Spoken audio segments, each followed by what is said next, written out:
Ladies and gentlemen, good morning and welcome to the Future Leaders Expo.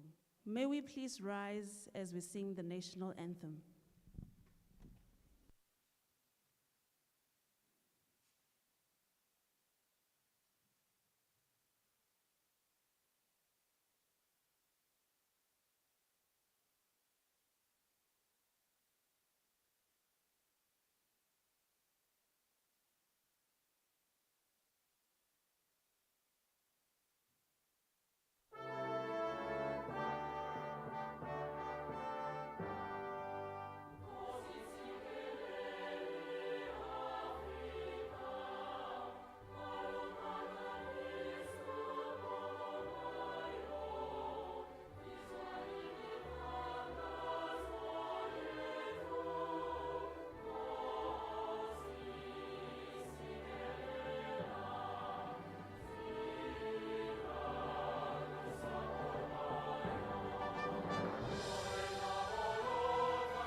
Thank you. You may sit down. Don't be scared to clap your hands. I had someone was clapping and there was no support and they were like, I'm not too sure. Morning, ladies and gentlemen. Morning, ladies and gentlemen. All protocols observed. My name is Prudence Mabasa. I am the programs manager at Capricorn FM. For today, I am your MC. So I hope you don't mind that I wasn't on stage for the national anthem. Yeah, no, I was too scared, eh? I singing the national anthem on the mic. It was not gonna work. So I thought, no, let me just, stay in the background. Let the people sing. I will join them after. I don't have a great singing voice, but I can tell you, when I do sing, it works well in small spaces, The acoustics in the car, in the shower. I sound like one of the best singers, but on a stage, it's a different case altogether. But I am glad that, we've gone past that point. All right, are we good this morning? We are not sure. Are we good this morning? Oh, that sounds much better. So we've got a few ground rules, obviously, for us to be able to carry the program well this morning. I'd like to kindly ask that our phones be on silent. If it's one of those phones that still make noise while they are on silent, maybe perhaps we can switch it off. And I would also like to kindly ask that we avoid any ups and downs so that we don't distract the speakers that would be on the stage. We also aim to finish very quickly. It should be a short but educational program. I'll quickly take you through some of the items on the program. We have an opening and welcome by Prof. Mahuboya. We've got a partnership brief by Mr. Victor Homiaswana. We also have a program brief by Prof. Solomon Bopape. We'll also then go into the dialogue. We have two parts to this event today. It's a dialogue, and the other part is a masterclass, a media masterclass. So the dialogue, the topic for the dialogue is how 4IR affects the education system, from curriculum and how it is delivered, job readiness, and consequently unemployment. We will have different panelists and a facilitator that will take part of the dialogue. We'll announce them as we move on, and then we'll get into the masterclass for this morning. It is a media masterclass. It'll be focusing on print media, broadcast media, social media marketing or influencing. So we've got different speakers, and then we'll of course wrap it up with the vote of thanks at the end. So as the program dictates, allow me to please call upon the stage the Director of School of Languages and Communication Studies under the Faculty of Humanities, Prof. Mahuboya, to give us the opening welcome. Round of applause for him as he ascends.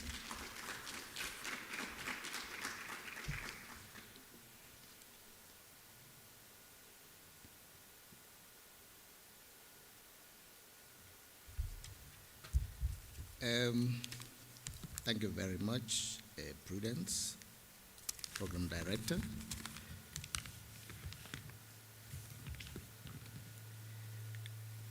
Erekeledu medicine, Tobel,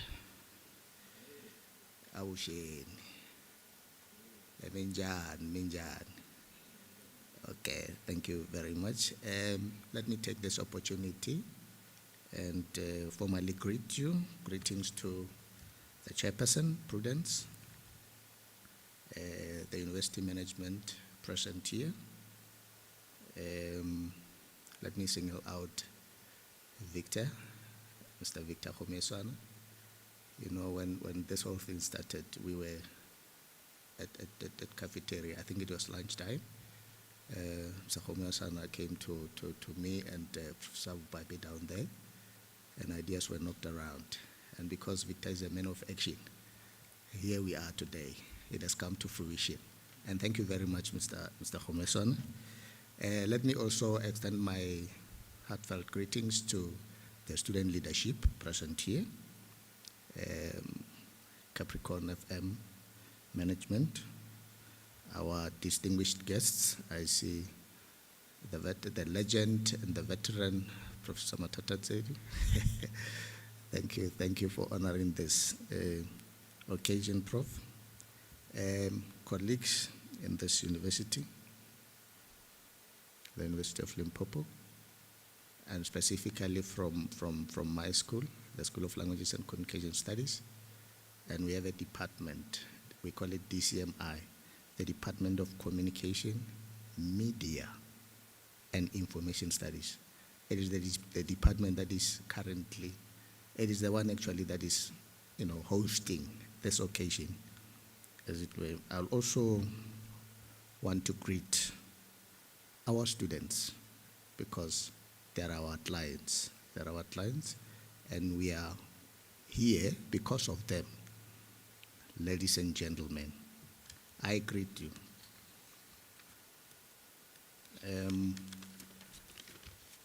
This is not a speech. As it has already been outlined, my name is Mahuboya. I'm the sitting director of the School of Lancom. Lancom means the School of Languages and Communication Studies.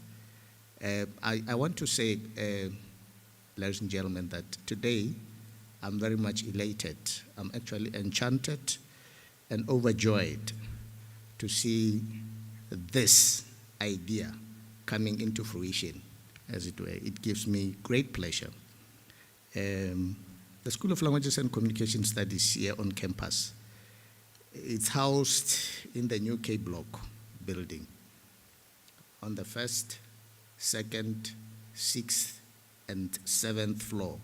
And it comprises 3 departments. I think I need to outline this so that potential students should know what is on offer in our school.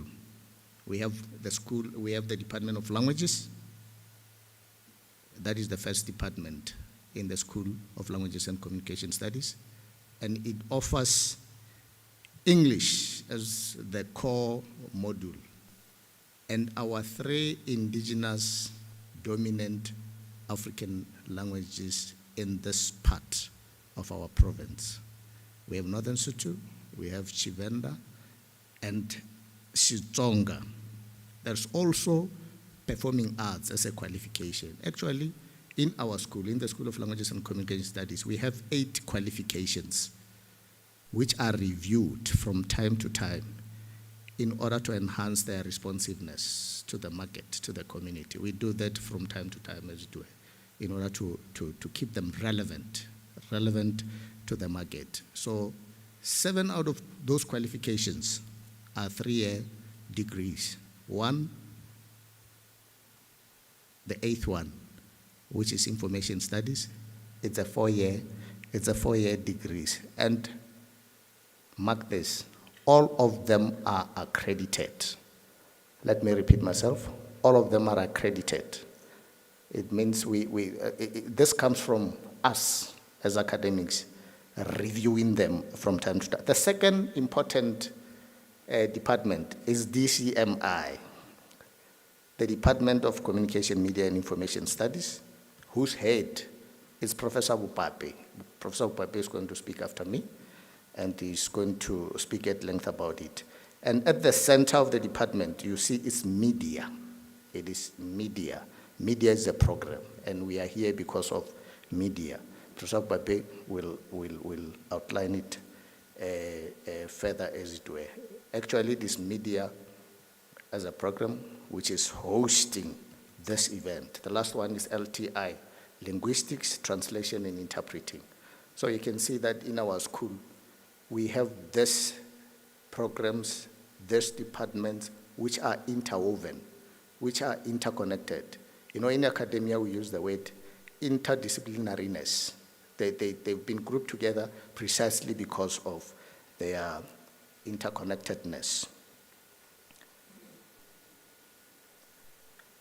Let me give you this example. You know, language, the Department of Languages, is a vehicle for communication. It's a carrier of our thoughts, our culture, our belief system. All right? We communicate information studies to people. We can do that through media. We also have performing arts as a qualification. I think Victor can speak at length about our students and their performing arts, ability, as it were. So this is what is on offer in our school. Ladies and gentlemen, allow me to welcome you. Actually, it is my singular honor to warmly and heartily welcome you to this prestigious occasion. This is the exposure that our students need to experience the practical world of media. I believe the discussions and the deliberations that are going to emerge from this gathering will be concretized into action. Please feel welcomed. Asante sana. Thank you.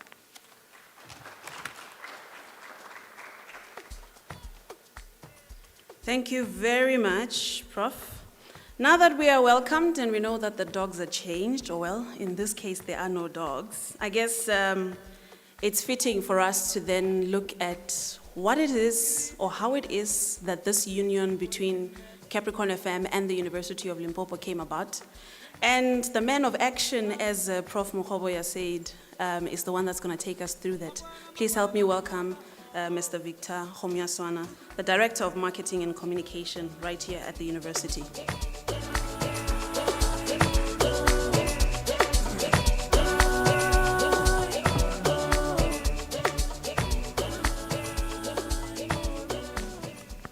Climb every mountain, search high and low, follow every highway, every path you know.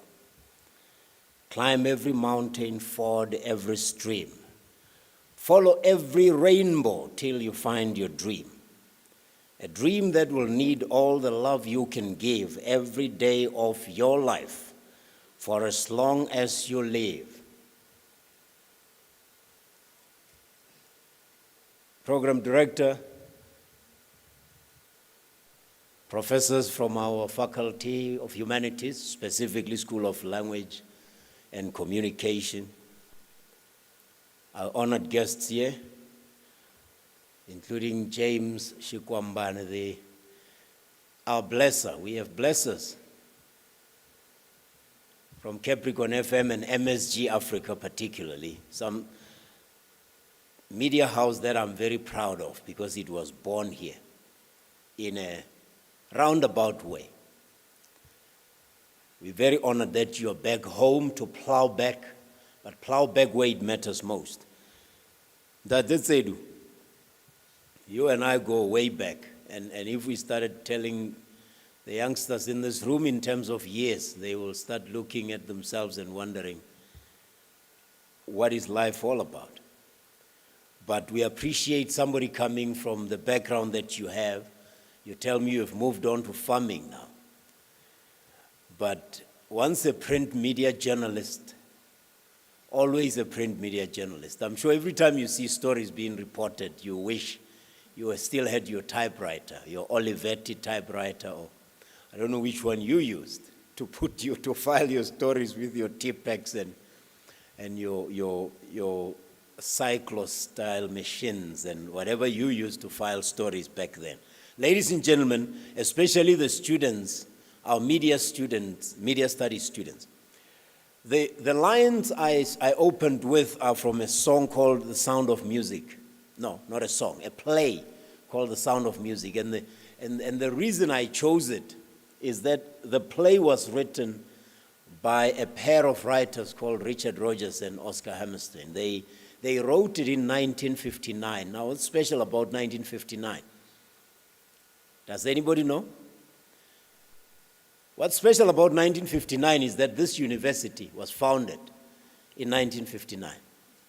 And the story of The Sound of Music is known to a lot of people. Maybe you don't know, but climb every mountain, ford every stream, follow every rainbow till you find your dream is all about what young people are doing every day. You're out here trying to find your mission, your purpose in life. You're at the University of Limpopo and you're hoping that it will help you carve your way until you find your dream. You fulfill your purpose. The partnership with Capricorn FM, and I like to say MSG Africa, is about just facilitating one aspect of that. What they did, they offered us free airtime. And I'm sure you know, airtime is not for free. Whether it's airtime for your mobile phone or airtime for broadcasting or for outdoor broadcast or for an advert on radio or on TV or in the newspapers, as long as you want to tell your story in a mass media or a broadcast media platform, you are going to pay. But Capricorn FM deemed it fit to come through and offer us that over $1 million worth of airtime. Over $1 million. Yeah? Yeah, man, that's not a small number. How often do you see any number in your bank account with 6 zeros in it? Now, don't act all cool here. You've got to be appreciative. But the condition was simple, that we as the university should make means, including taking advantage of the exposure, to raise an equivalent amount of money in bursaries to advance the studies and give bursaries 80% to female students in media studies. As you know, everybody's chasing STEM subjects, everybody wants to fund medicine, everybody wants to fund computer science, but people are ignoring subjects and disciplines like media studies and communication. And when they have invented whatever they invented in STEM, they need communicators to help them tell the story. So Capricorn FM, in full realization of the importance of media and communication and information studies, said, let's help you raise the money by giving you the airtime. So we are hoping that we will use this exposure. This is the first edition of this outdoor broadcast. The second one and in between will be used to reach out to our alumni and ask them to help us raise the 1.6 million to match the donation of airtime that came generously from Capricorn FM. So the essence of this is that universities all over the world have an endowment fund. And if you look at the top universities in the world, I'm not talking about South Africa, top universities in the world, all of them will have an endowment fund that's a lot much more than the budget of the university. And that money often is not raised by anything other than contributions from the alumni, the former students of the university. So when Given Mkari and Capricorn FM, and I include Power FM because it's the MSG Africa family, when they, as the alumni, Given Mkari studied here, his first exposure to radio was on campus. When he uses that to plow back into the university, but not only plow back by donating via Capricorn FM, a top commercial station in Limpopo, and challenges the university, Prof. Mahuboya, to go and raise money to match that contribution. What they are doing, they are teaching us all about leverage and creating synergies and making sure that for every cent that a member of the alumni can give, the university can go and raise an amount to match that. And different sources will come to the fore, and you, students in media and communication and information, will get a chance of raising that much needed bursary. We know as a university that over 70% of our students rely on NSFAS. Over 70%, which means more than 7 out of 10 students here cannot fund their studies and have to rely on bursaries. And if somebody comes out and challenges us as a university to raise money by giving us the much needed exposure in the form of airtime, there's no better way to say to you students in media studies, climb every mountain, ford every stream, follow every rainbow till you find your dream. Because if you have somebody that's willing to lift you, as you climb, they give you a push, or they pull you from above, or they just give you the pointers of how to go about it, or they help you raise the bursary so you can afford to study. If you have that kind of not a handout, because it's not a handout, but it's a handout. It's a way of pushing you just in the right direction, making it possible for you to study. But most of all, bringing all these media professionals here, from acting to filmmaking to print media to everything about this. It's all about making you better students. It's all about making sure that your studies at the university can lead to a better life and allow you to find your purpose, to find that dream that you have.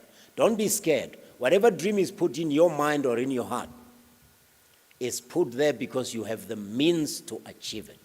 It's put in you because you've got the means to accomplish it. I'll just want to close with the words of Denzel Washington, who said,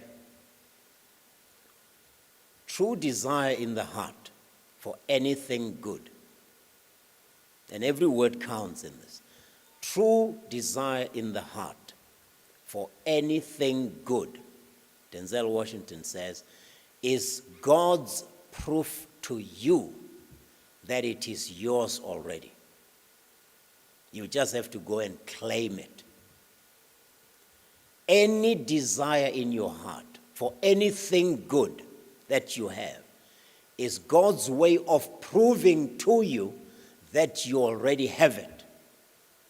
But it's up to you to claim it. It won't come to you. So you're here at the university with a dream. Some of you want to be like Fumani here. Big movie star. I don't think movie stars come bigger than him. You have Matata Tsedu here, true legend of print media and other forms of media. You have Professor Mahuboya, Professor Bupape, and everyone that we have here, people who have gone all the way in their trade, in their craft to perfect it.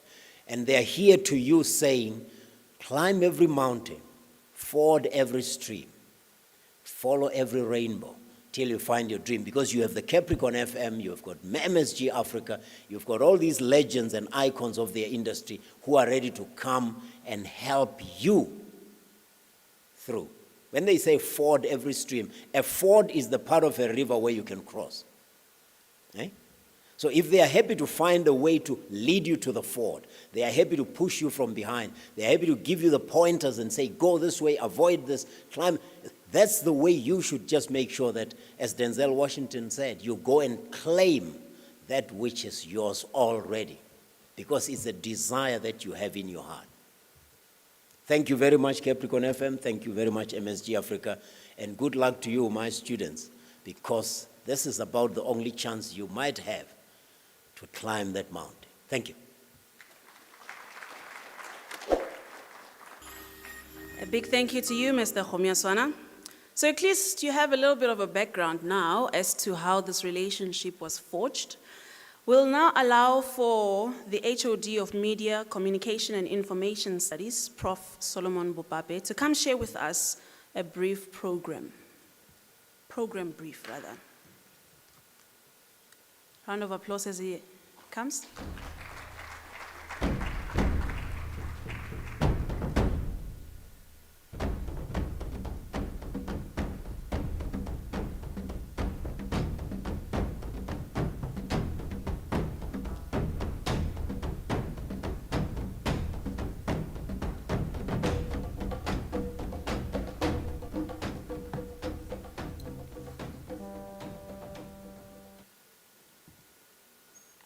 Thank you very much, Madam Chair. The Director of the School of Languages and Communications and the Executive Director, Marketing and Communications at the University, and our distinguished guests. I think my role here is just going to give you a brief review of the program of Media Studies, but I'm not going to talk about Media Studies alone because it is combined with other programs in Media Studies, Communication Studies, and Information Studies. I heard Mr. Victor Khomiaswana here quoting a lot of books that he has read. I was with him yesterday, and he quoted me some text from the books, and then I said, you know what, Mr. Khomiaswana, I am the librarian. My role is to give you the books, and your role is to read them. So I don't read books, but I give them to you to read. Thanks very much, Victor Khomiaswana, for sharing your vision about this partnership with Capricorn FM. And I think it's something that is going to work for us. Firstly, it is just unfortunate that most of our students at this time, most of them have finished writing and have gone home. And some are still writing today and tomorrow. So maybe next time we'll just try to meet and then make a proper planning and then have a better timing of the project. The program of Media Studies with its sisters, Communication and Information Studies, is hosted in the Faculty of Humanities of the University of Limpopo, and all of them are under the directorship of Prof. Mahuboya, who welcomed us here. He's the director of the School of Languages and Communication Studies. And these Media Studies, together with Communication Studies, they have a 3-year degree program, and then they've got honors program and master's and PhD programs. And as for Information Studies, it is a 4-year program, which means that after a students have finished with the degree, they can proceed straight to master's. Unfortunately, they don't have, at the University of Limpopo, we don't yet have the PhD program, but we are working on that. And there are a lot of modules that are offered in these programs, especially Communication and Media Studies. And after I saw the program, I just said, no, let me rush to the office and then just go and photocopy our calendar where there are these modules that are offered in these programs. I just thought maybe it will set the tone for the debate that is going to be done today here. Because most of the modules, the people who are in the industry will be able to tell us if whether they are still relevant or not relevant. In Media Studies, I can't talk about theories in media and media laws because those are the basics that every student must know about. But we've got corporate journalism, we've got advertising, we've got film and television studies, we've got global media, we have investigative journalism, we have got print journalism, we also have radio production and broadcasting,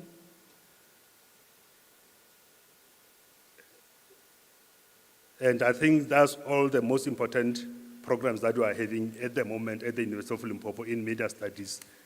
And in communication studies, apart from communication skills that every student should have, we've got what we call intercultural communication, organizational communication, persuasive communication, integrated marketing communication, health communication, events management, government communication, and advertising management, as well as digital communication. I just thought that these modules, I should just present them so that we should set a tone for the debates that we are going to have. But currently, the program of media studies is under review. I think when you come next time, we will be able to tell you that we have infused some other modules into the program, like the role of social media in media and other things like the fourth industrial revolution. I think they are still working on that. We have got a team that is sitting every week to come up with the new program for media studies. And in the review, there is also a debate about maybe going for specialization. There is something where they said students can do a 3-year degree, maybe know about what is journalism, what is film and television, what is radio, and all other modules. And then at honors level, then they should specialize. But some are saying, no, we don't want students who specialize in our program. We want students who are a complete product. They know everything regarding media. So this is one of the debates that we are currently having. And some are even thinking of maybe introducing short courses like postgraduate diploma in film and television or postgraduate diploma in journalism. Those are the things that we are busy working on now. Then there are some debates. So I think it will form part of the debate, and then maybe we will be able to take an informed decision from the people who are working with those aspects. And over and above, we have got a project which is sponsored by UNESCO. It is called the UNESCO Community Radio Sustainability Project. It was started by Professor Musi, who is now retired, and now it is being headed by Dr. Maladi. Somewhere in July, he will be going overseas to go and present about how are we going to run this project. And this project, after it was started by Prof. Musi, I think in 2018 or 2019, we had 10 graduates graduating from our community radio stations within the Limpopo province, after having gone a 2-year program of that particular program in community radio sustainability program. And from here, I think I've made a mouthful, and maybe I've set the tone for debates that we're going to have today. As I will be sitting, I'll be having my notes and a notepad and a pen, taking some notes, and then even maybe trying to develop some topics that our students can come and conduct research on. Thanks very much, Program Director.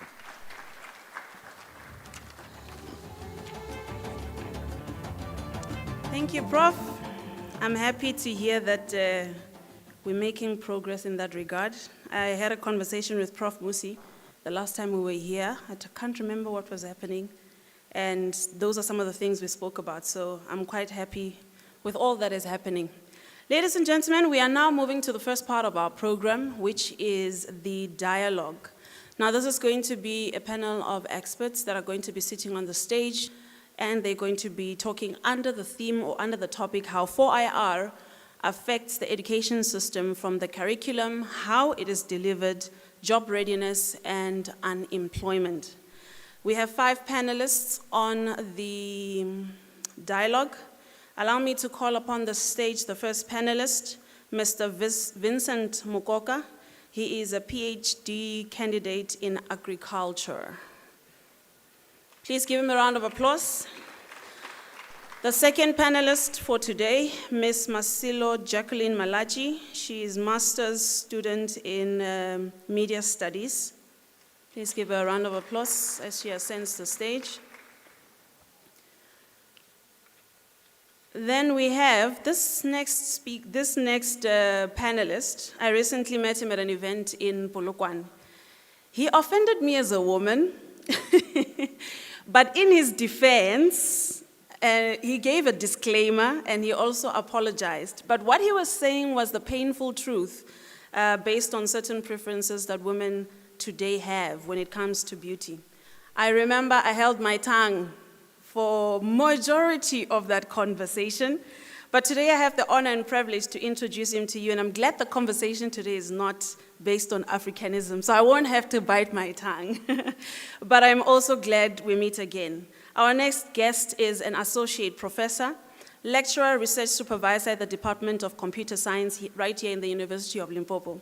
His research interests in artificial intelligence, sentiment analysis, and cybersecurity culminated in him being invited as the main speaker at the conference in Washington, D.C. for artificial intelligence. Thus far, Prof has collaborated with Nelson Mandela University of Science and Technology in Tanzania, and is in the process of establishing collaborations with the University of South Africa and the Auckland University in Australia. He is currently supervising 2 doctoral students, 4 masters, 7 honors students, and has published 5 papers in the areas of acceptance and use of technology. Ladies and gentlemen, please put your hands together as we welcome Associate Professor, Lecturer, and Research Supervisor, Professor Silo Mokoena.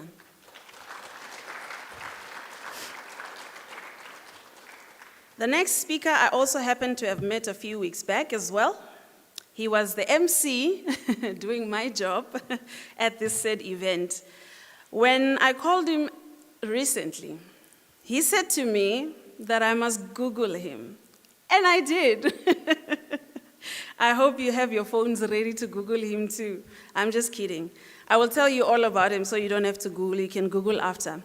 He has acquired a vast knowledge of numerous fields of IT through work experience, projects, and self-learning. This includes the following areas: computing, the fourth industrial revolution, cloud computing, Internet of Things, machine learning, big data, business analysis, IT enterprises and infrastructure, information systems, decision support, and information security. He obtained a Bachelor of Science degree and honors in computer science from the University of Limpopo, a master's and doctorate degree in computing and business information system from Tshwane University of Technology. He started his working career as a system support engineer intern at Bytes Technology and later joined Tshwane University of Technology, Polokwane campus as a part-time lecturer in ICT faculty and was later employed permanently as a lecturer in 2008. He contributed to training of students in programming by connecting them with the companies like Microsoft South Africa. He won awards at national level competitions, including Microsoft Imagine Cup, and presented at IT Web public sector stakeholders in Limpopo. He has supervised 8 master's students in ICT, published 3 articles, published in peer-reviewed journals, and has been published in conference peer reviews. The results have now also been presented at a PhD consortium in Australia. He currently holds a position as the head of department in the Department of Computer Science, Polokwane campus. Please help me welcome Dr. Michael Ntabiseng Moeti.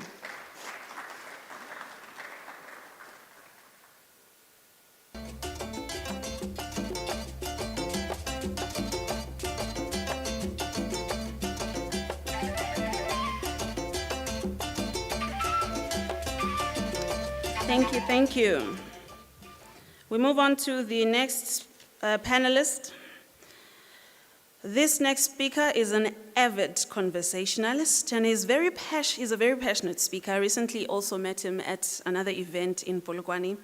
He's a space scientist, master property investor, wealth creator, entrepreneur, and author. Having completed a Bachelor of Science degree in 1998, majoring in mathematics and physics, and a BSc honors degree in physics in 1999, he is at this very university.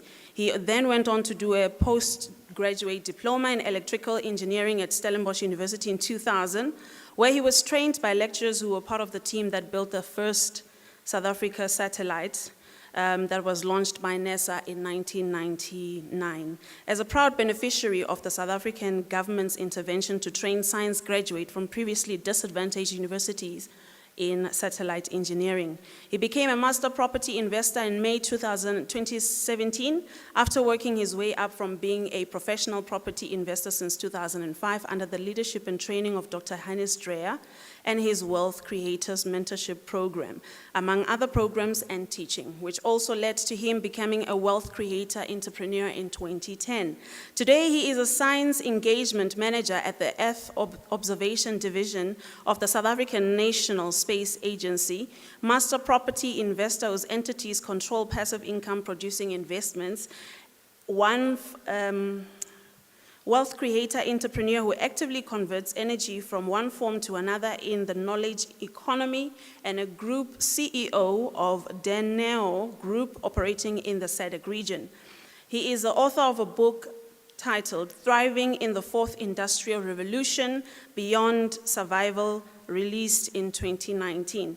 The Facebook edition of this book is available at no cost. You can speak to the author after this session. He currently actively teaches African household executives, parents, to create their own African household economy through the Dan M Abundance Mentorship Program. The promise of his quality education business is the development of African millionaires at the age of 10 and billionaires at the age of 21. Ladies and gentlemen, please help me welcome Mr. Daniel Abednego Matsapula.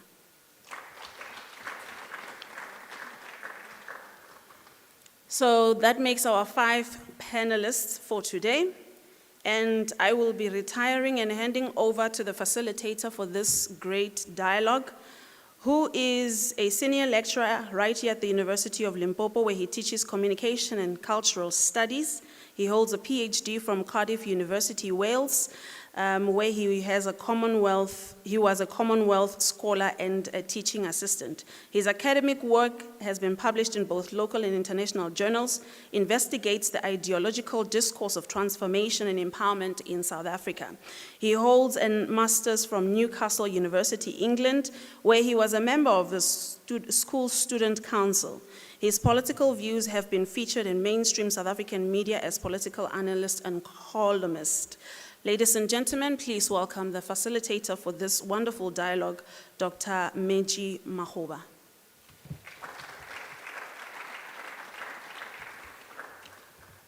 I will hand over to him and they shall continue with the dialogue. I will join you guys after.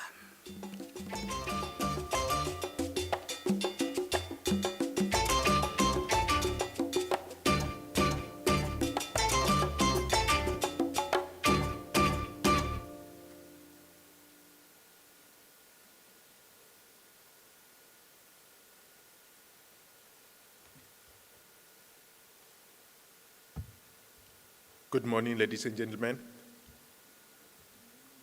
So today's dialogue, it's very apt and very timely.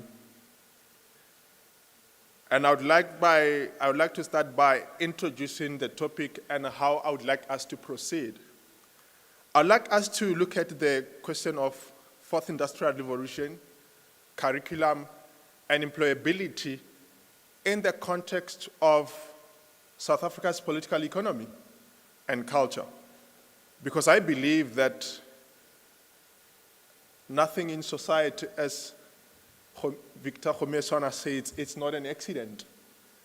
There are powers in society that guide us in how we do things.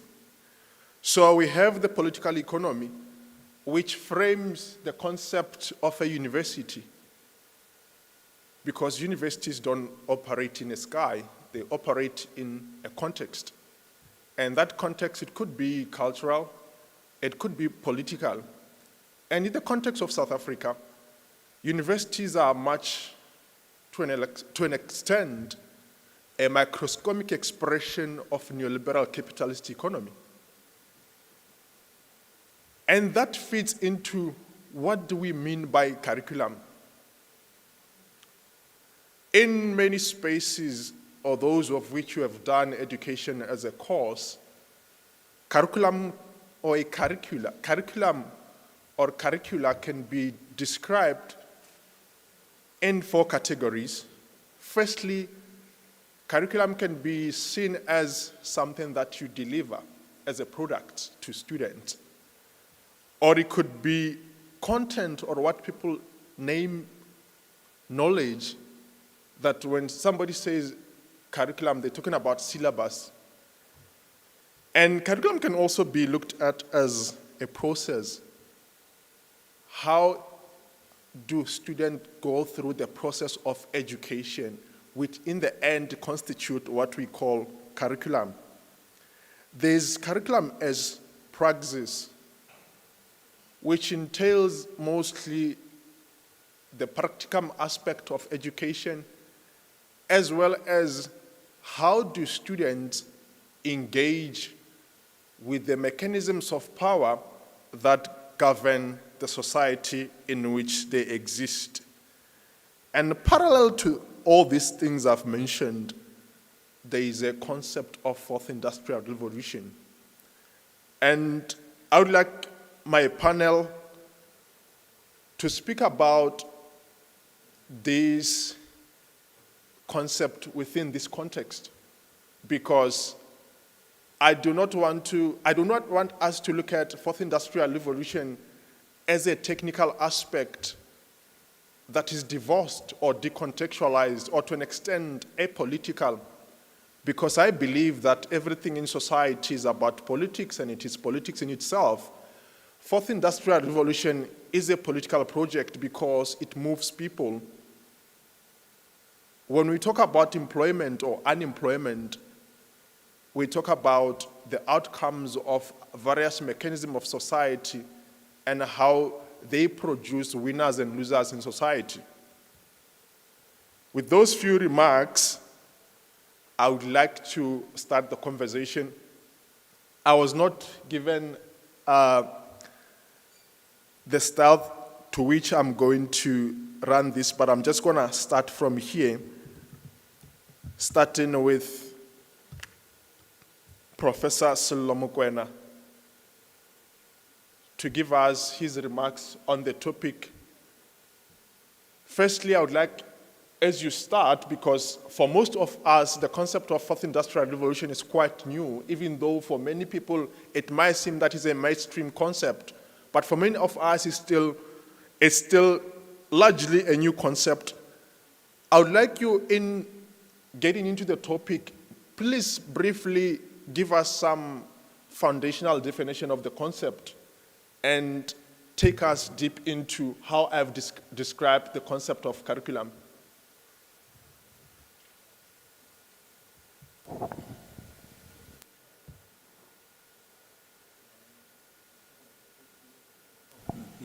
think it's fine. Right, thank you. Are we just sitting or do we have to stand up? It's up to you. You can come to the podium.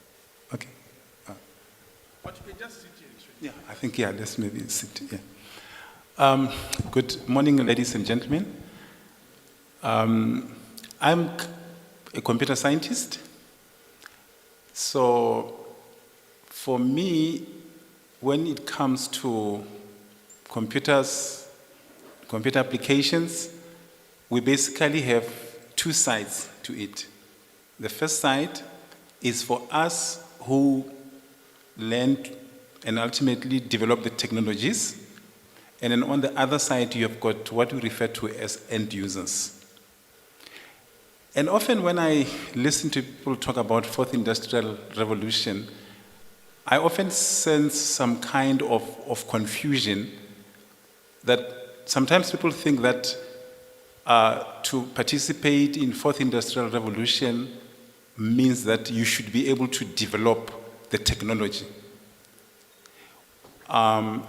Whereas in reality, we will have few people, as we have had throughout history, who will be on the side of the development of the technology, and then we will have majority of people being end users. So the same thing with the concept of fourth industrial revolution. And I think the facilitator has rightly commented that actually fourth industrial revolution in its nature is not a technological phenomenon. It's more a political construct and more an economic phenomenon. I mean, for those of you who know, the idea was conceptualized at the World Economic Forum in Davos. It was not actually an idea which came from us who practice technology, develop technology, and so on. So, fourth industrial revolution is basically an economic concept. And let me just quickly give a brief background from a technological perspective. When computers started in the beginning, we've always been trying to look at what is the best way to represent the real world electronically. And there have been different paradigms of how we program the computer. And ultimately, where we are today, with artificial intelligence, we want computers, I'm using the word loosely, we want computers to be able to think for themselves and produce results on themselves. And we do that by feeding them a lot of data. And something which I want us to understand, because sometimes people get confused about this thing. Computers have never, are not, and will never be more intelligent than human beings.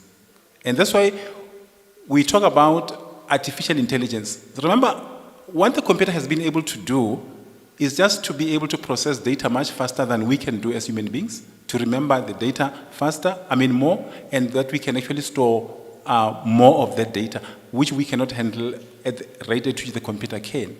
So the same thing now when it comes to artificial intelligence, that, for example, if I just give you a practical example, a computer must be able to identify your face. For example, when you use your phone, you want to open your phone using face recognition.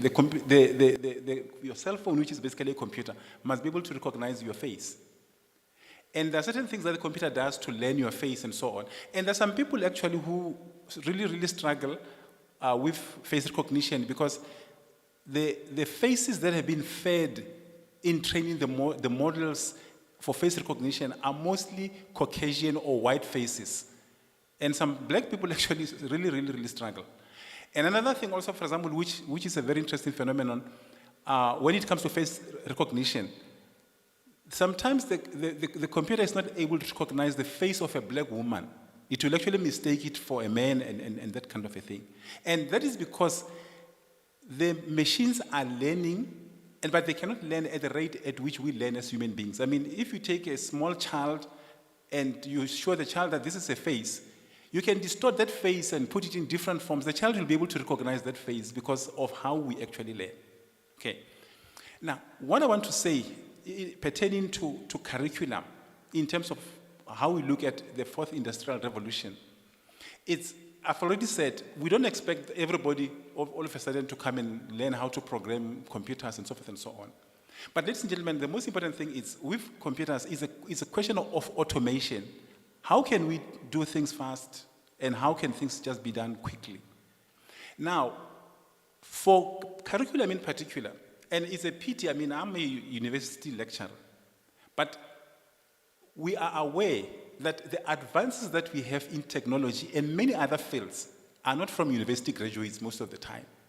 Often than not, people who really make very, very quick strides in their careers are those who drop off from universities or don't follow a particular curriculum that the university is offering. Because often than not, the curriculum that the university offers will limit you if you're going to actually just focus on what you are learning from the university.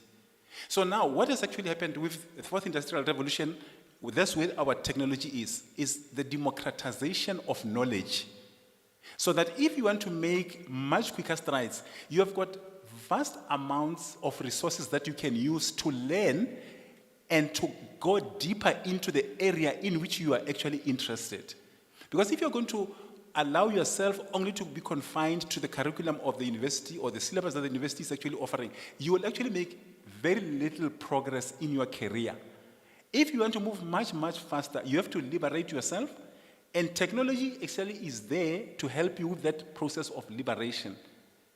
So, as I've already said, that the fourth industrial revolution is more of an economic concept more than it's actually a technological concept. But the question is, you as a student, how do you position yourself in terms of, actually we have moved away from computer literacy to information literacy. How do you use the information which is available? How do you get the information which is available to actually help yourself to move forward? And in that way, then you are a participant in the fourth industrial revolution. Otherwise, what will actually happen for majority of us is we will be left behind if we're only going to concentrate on what we're actually learning. And that's why my argument, I'm always saying, what we need for people to participate in the fourth industrial revolution, among other things, there are some characteristics that we need. The first one, which is very important, is creativity. Computers cannot be creative because they can only do what we have programmed them to do. But human beings can be creative. So now what happens now is, where we are, for us to make progress, because computers can do a lot of the things, is you as a human being, you need to use your God-given abilities, which machines cannot have, for among other things, which is creativity.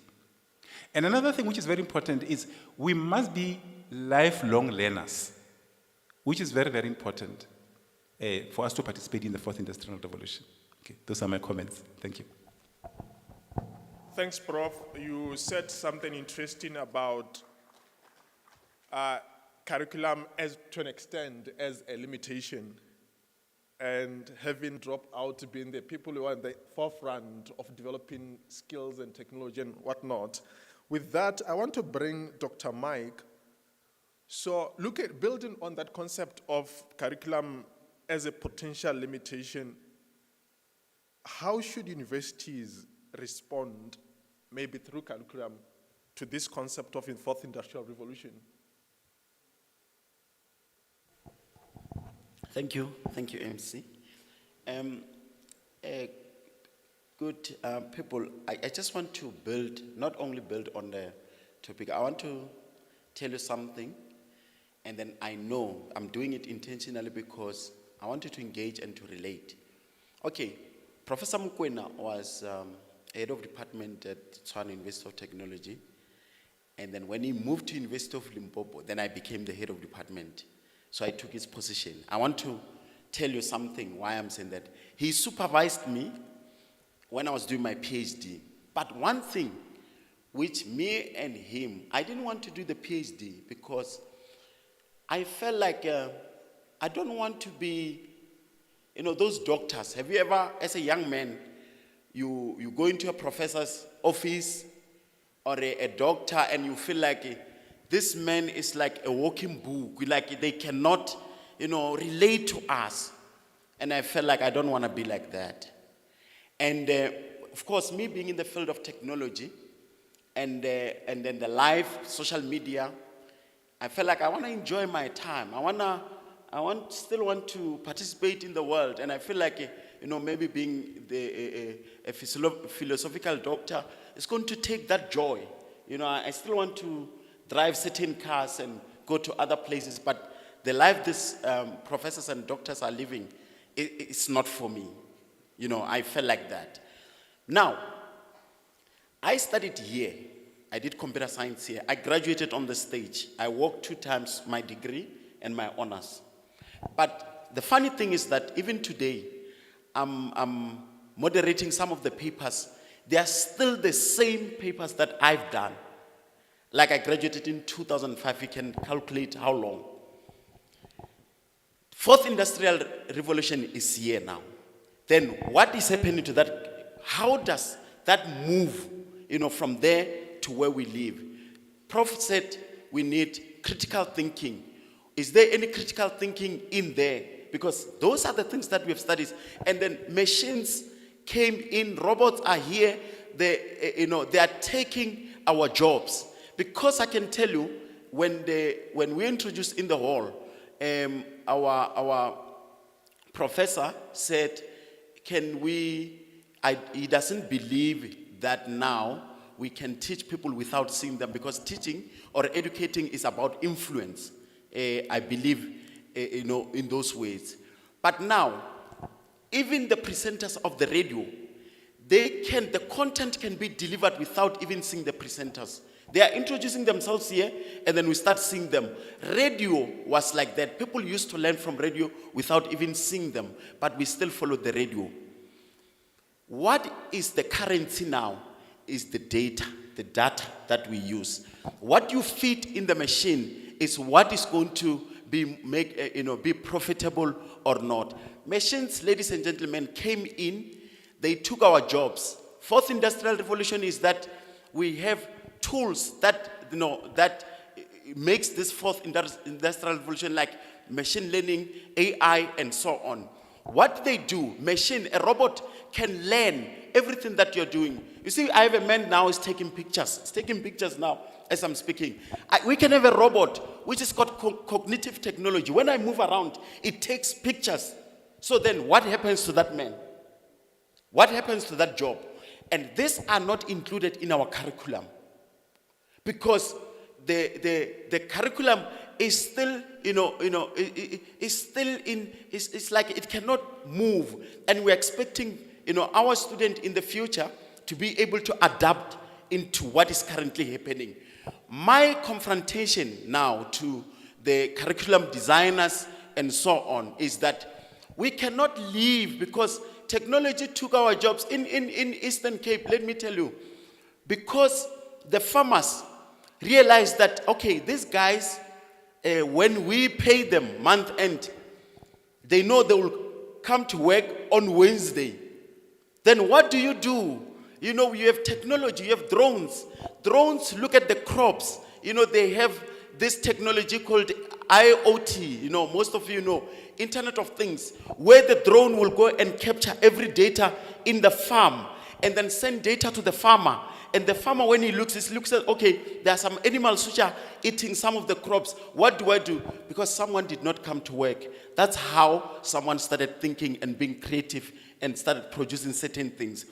So, ladies and gentlemen, as long as our curriculum does not contain what Prof was saying, critical thinking, does not contain emotional intelligence, does not contain things like that. Even in media, remember, these spaces, technology is taking the spaces because people are conformed to a particular pattern of thinking. We need disruptors to say, okay, media has been running like this.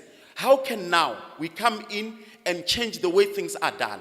So, ladies and gentlemen, we need people like you who can say, okay, things has been done like this way, we need to change the way, and then people be able to use even the social media to influence. I'm going to pause there, program director, for now. Thank you.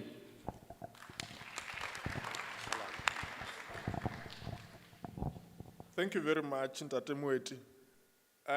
Summarizing his remarks and the need for critical thinking and critical consciousness, while I want to bring Ntate Matsapola to the fore, is curriculum then more like a bank account where you deposit money? And today, not taking into account what's happening in the markets, you deposit 10 rands. 15 years later, you're still depositing the same amount of money, hoping that 30 years later, the same 10 rands would be millions. So on that note, Ntate Matsapola, what is your experience as a professional, somebody who's practicing? Maybe let's talk about how you transitioned from being a university student and being a professional, and with what's currently happening in your corporate space.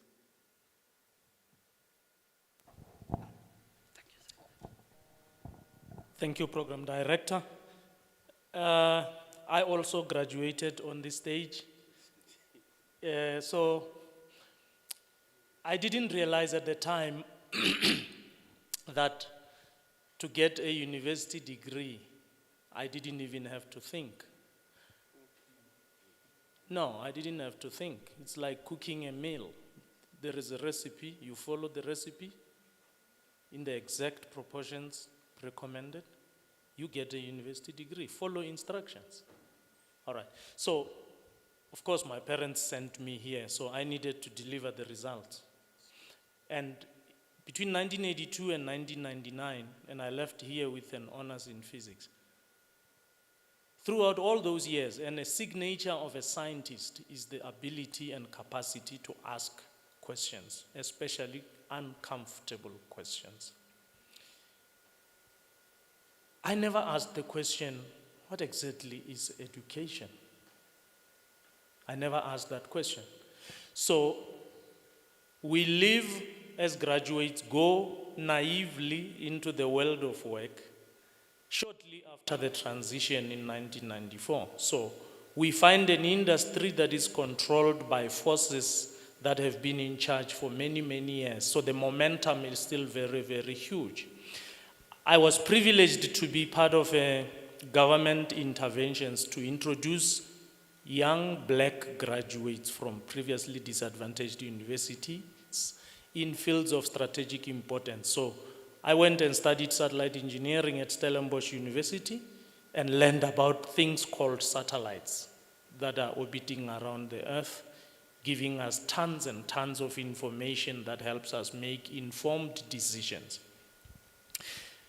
The transition from student life to working life, firstly, in no time I realized that the money is very little. I mean, they were paying me 100,000 a year. Okay, so, and I was 2,000 kilometers away from home. So suddenly you have to come back home and you realize, hey, this money is not enough. And then so my job, I was tracking satellites for the government of South Africa using parabolic dish antennas, very much like the ones you see in your homes, giving you direct satellite television. To track satellites in outer space, intuitively, well, first of all, I was overqualified. A grade 10 learner can do that job. I had an honors degree. I felt, did I go to school for 19 consecutive years so that I can press buttons to control this antenna to the acquisition of signal position in a particular position in space? And then 12 minutes later, I put it into store mode and collect that data and feed them to the remote sensing scientists who will extract business intelligence from that data. So I asked the people I found in the workplace, so I want more money. Limpopo is 2,000 kilometers away. I'm in the Western Cape. I want more money. What should I do? Say, well, you have an honors, go get a master's. I said, I will gladly go do a master's degree, but will that give me more money? They said, well, it does not exactly work like that. And in between all of that, I began to read. Now, the librarian said, my job is to give you the books, and Victor, your job is to read them. I began to read books, and then I realized that actually we don't really think as people. We do not think. Dr. Ken McFarland in the US did an extensive study in which he says, in the whole world, only 2% of the population think. 3% think that they think. 95% would rather die than think. And I didn't even put up a defense at all because intuitively I knew I wasn't thinking.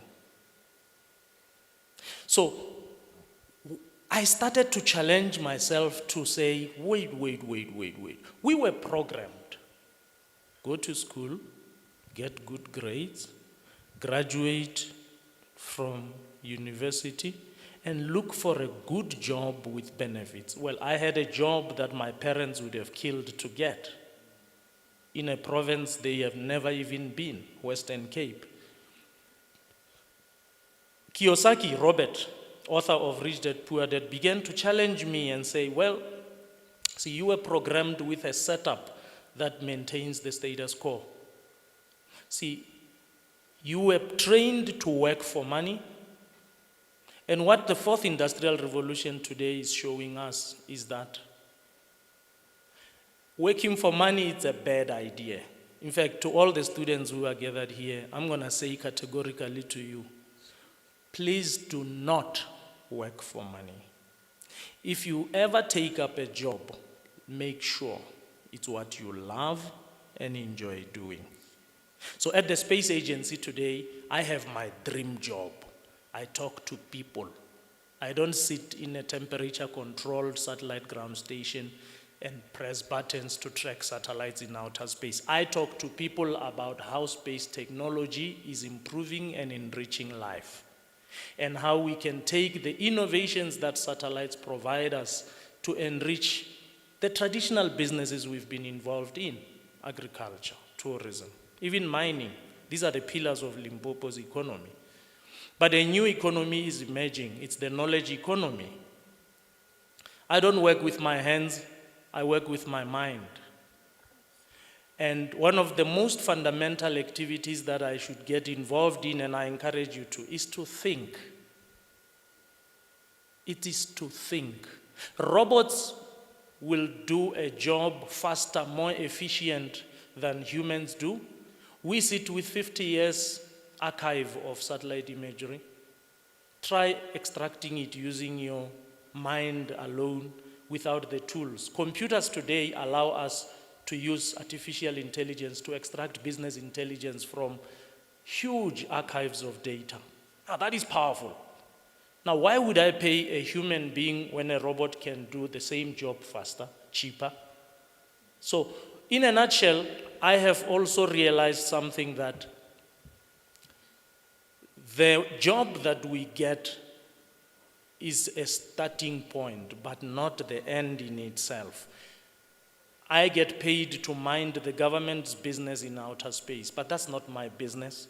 So if we are ever going to change the economic trajectory of African people, the black people who look like me, we need to get them to start thinking about solving problems, creating businesses around the solutions to the problems. And we need to leverage. In terms of curriculum, I can tell you one thing. There is a huge disconnect between curriculum and the provisions of the law. For example, if you listen to the Minister of Finance every February, first it was Tito, now it's Godongwan. Every February, listen to budget vote.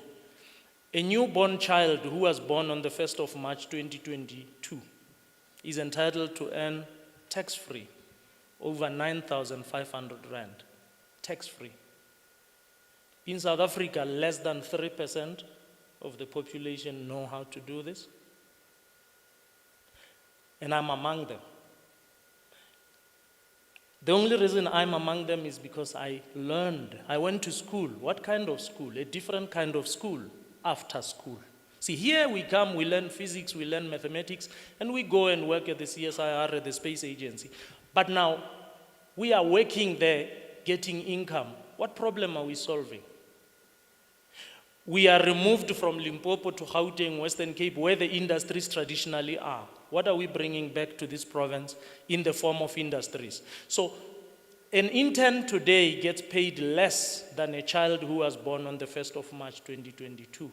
Why? Because accounting, economic management science, and business studies don't teach the fundamentals that get us to be entrepreneur rather than job consumers. So there is an entire rethink, and this is why in the introduction, Prudence said, at the age of 10, African children should be millionaires. At the age of 21, they should be billionaires.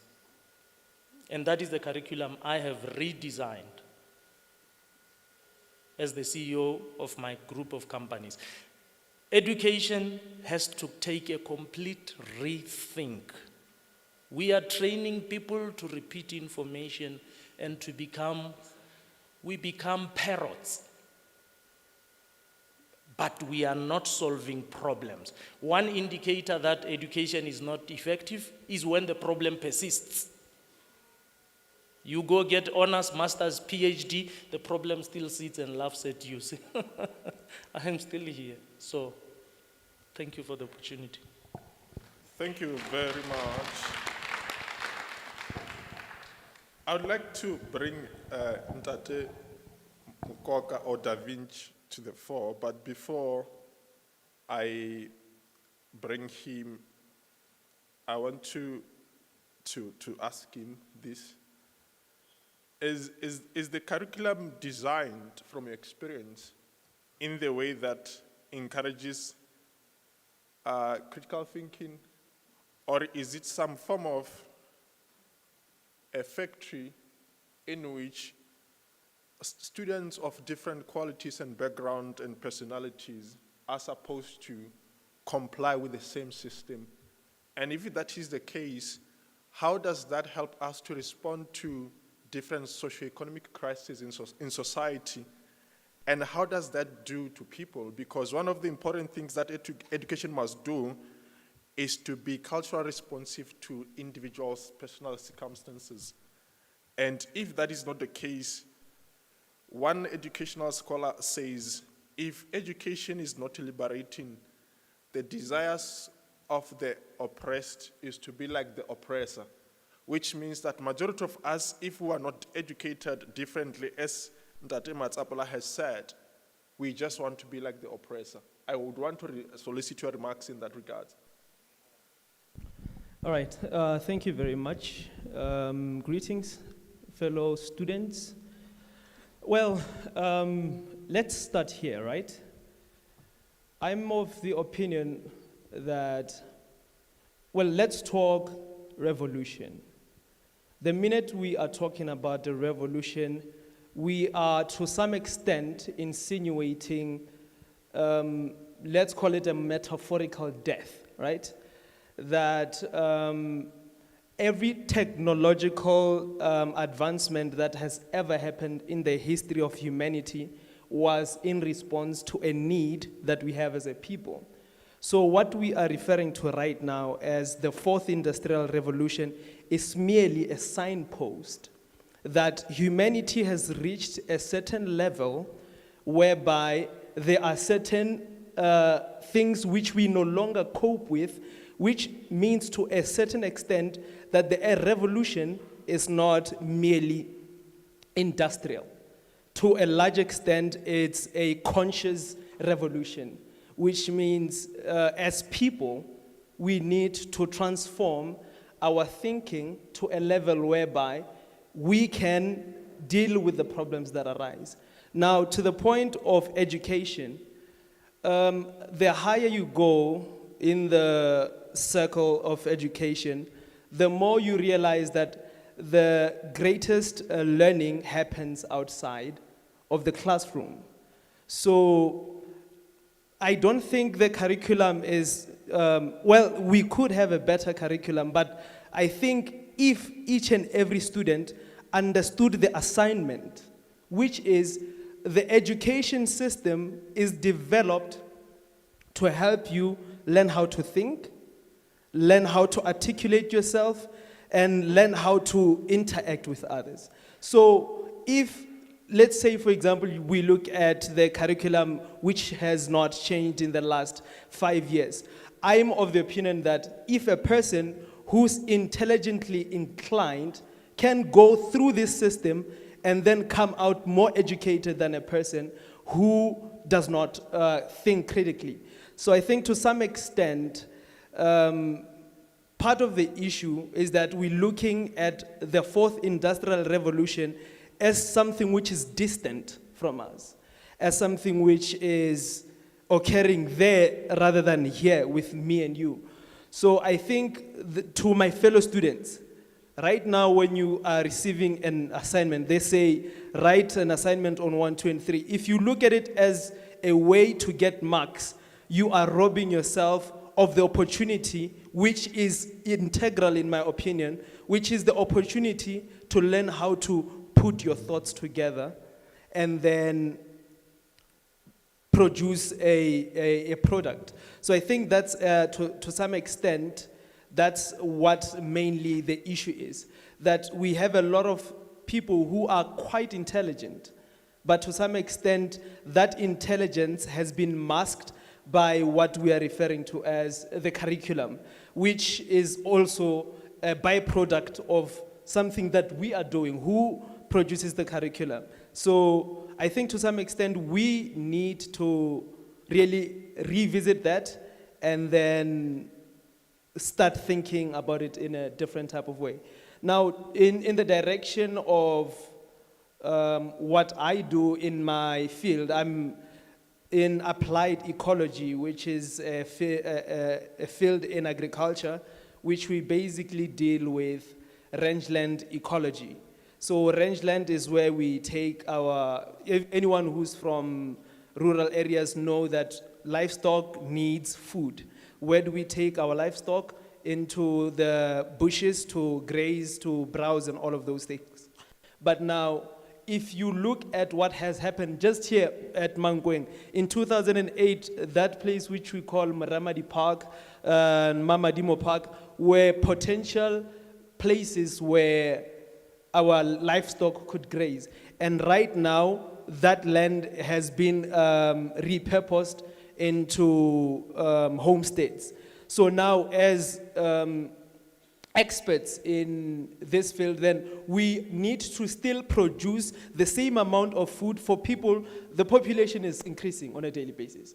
So we need to produce more food with less resources, including the effects of climate change, for example. So now precision is very important when it comes to if we want to achieve that objective. So that's, to that extent, that's why as scientists we need to think differently, because we have limited resources and we still are required to produce the same amount, or if not more. So I think with that I would like to thank you.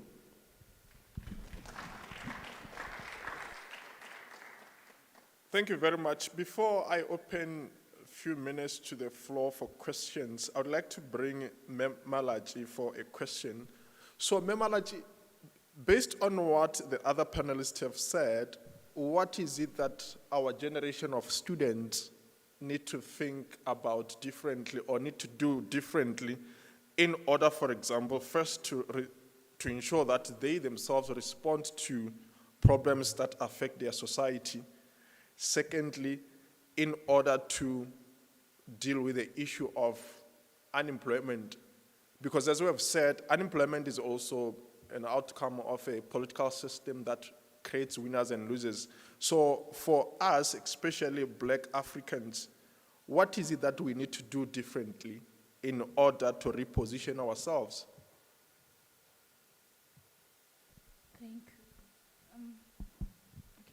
Thank you very much. It's quite a good topic, and being among great gentlemen and being the only woman, it's quite difficult to be in this stage, because I feel very intimidated, but I'll stand for the women. As a media student, I've always been told that I don't have a place in this society, because now the media has been recycling a lot of people, they've been recycling actors and whatsoever. But now, when it comes to the education system, I believe that I live in a state where I would say that every skill needs to be backed up by education. Because I might have a skill, but how am I going to take that skill to the society if I don't have ways that will impact that skill? If now I have the skill to project maybe a camera there, I get to a set and they speak in a cinematographic language. How would I be able to address that cinematographic language if I've never went to school and learned that language? That's how I've been living. So in a way, I feel like as a society, yes, we can change the curriculum of how it has been impacting us and how it has been going. Because if you can recognize, the media has also been doing reputations of everything, every single time. Now, when we have to look into the issue of fourth industrial revolution, now as people that who have consumed the media for the longest time, and we know how the media has been filtered, now we are scared to adapt to the 4IR because we feel like it's another media stand that is pulled by the society or the government. You know how we actually presume what we see in the media and we call it to be real. Most of the time, those things are not real. So now we have an issue now that we have to be creative. Yes, we have to have creative minds. We have to create a level base where we have ourselves running our own business and whatsoever. But we need to go back and understand that we cannot all be creative. We are not all created to be creative. We cannot all be entrepreneurs. Some of us are here to consume what entrepreneurs have been doing, you understand? So we cannot all be entrepreneurs, but what we can do is to make sure that the curriculum that is given to us is being changed to a way that it innovates us to be better people and to be better students and tomorrow to be better future leaders. And to my students who are studying media with me, I want you guys to understand that we have been told for the longest time that we cannot be working in the media, there's no job in the media. I'm saying that we must create those jobs for ourselves. Because now being a student now that is being affected by the 4IR, we are being taught everything sitting at home. We are watching our monitors. We don't even have practicals. I've been in this institution for how long? For around 6 years. I've done my degree, I've done my honors, but give me a laptop or something like a monitor to actually operate. I'll be there in the set, just standing, not knowing anything. So somehow, this 4IR affects us in a good way, but also to some of us who are used to do things practically, it comes in a bad way for us, you understand? So that's what I would like to pass on to the student and also the people that, media practitioners, that we need to be given a platform that shows us that if we welcome this 4IR, none of our things that we are doing are going to be disrupted. We want to adapt to the 4IR, but what are we saying to those people now that are working in the media sector? It means now if I was a person who works at the printing station in the media sector, now I don't have a job because we're moving from using print to now using digital. So how are we going to allow that to happen to us? We are scared, we understand. We are scared of the 4IR because we feel like most of our jobs are going to be gone. But can we at least have this 4IR that gives us another elements to make sure that we are not sidelined as people and also as media practitioners, that they make sure that they give us jobs that will also be able to build us as a nation and as future media facilitators. Thank you. Thank you very much. I would like to take 3 questions from the floor. If you can be specific to who your question is directed to.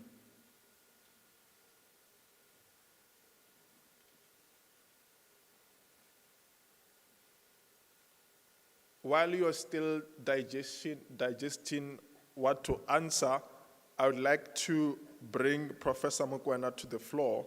So, Prof. Mokoena,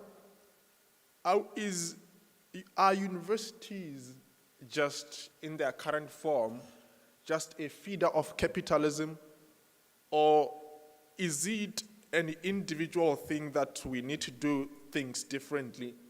So there's a university as an institution, and here there are people who can be students who are expected to do something different, but the institution itself, to an extent, if we're using a Marxist angle, a feeder of capitalism.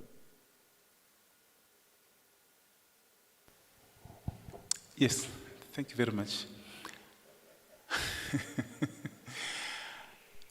Yeah,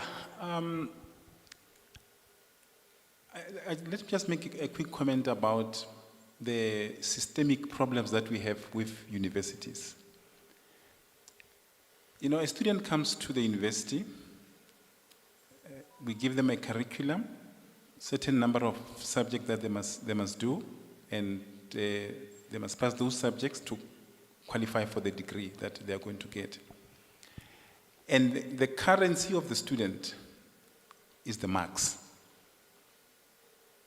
So, which is an archaic system. I mean, if you think about it, how do we evaluate, assess a student's competence? So the only thing that we have done since university's inception is to give marks. You know, you get 50%, you pass, you get 49%, you fail. And now we have created a systemic problem. I was having a meeting with my students yesterday. They are writing on Friday. And they are saying to me, give us a direct scope. And I said to them, I feel sorry for you because there's no other way for you to indicate to the university that you have the knowledge except that you get 50%. So this means of exchange between the university and the student of marks is the biggest problem that we have in universities. If you think about it, if a student is doing medicine and they must get 50% for them to complete their studies and go and become a doctor, or they are doing computer science, they must get 50%, which means the student can only know 50% of what they're expected to know, and then we give them a qualification. And this is the biggest problem that we have. And are they economic feeders? Yes, to a great extent. And another comment which I just want to make, you see, my personal belief is the problem is not the curriculum, but it's how do we deliver that curriculum. I'm teaching at another institution. We're teaching a postgraduate qualification. And what we do is we have a syllabus, and every day we stand in front of the students, and then we tell them what we know. And the students listen, and they take notes. So I'm saying, we need, in the fourth industrial revolution, we need to think differently as lecturers in terms of how do we deliver the content and how do we allow the students to interact with that content so that they can make that content their own. Because otherwise it is the lecturer's content, it's not the student's content. And I'm standing there, I'm the custodian of knowledge. I'm going to tell the students, and the students will say, yo, that professor is very knowledgeable. But when we finish, the students don't know anything because of the way we deliver the curriculum. So we need a rethink in terms of how do we deliver the curriculum and how do we assess the students. Are marks the only way? And I differ. Still no hands up. The gentleman in a yellow t-shirt.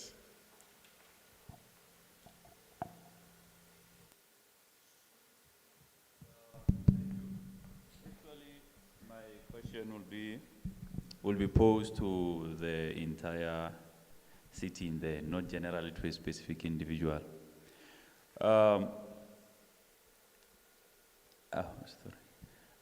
We realize that I feel like as Africans as a whole, we are consumers of everything, not necessarily producers. Considering the curriculums that we may talk about in as far as institutions of higher learning are concerned. So with that being said, it means a lot of things that we consume may not resonate with our contexts.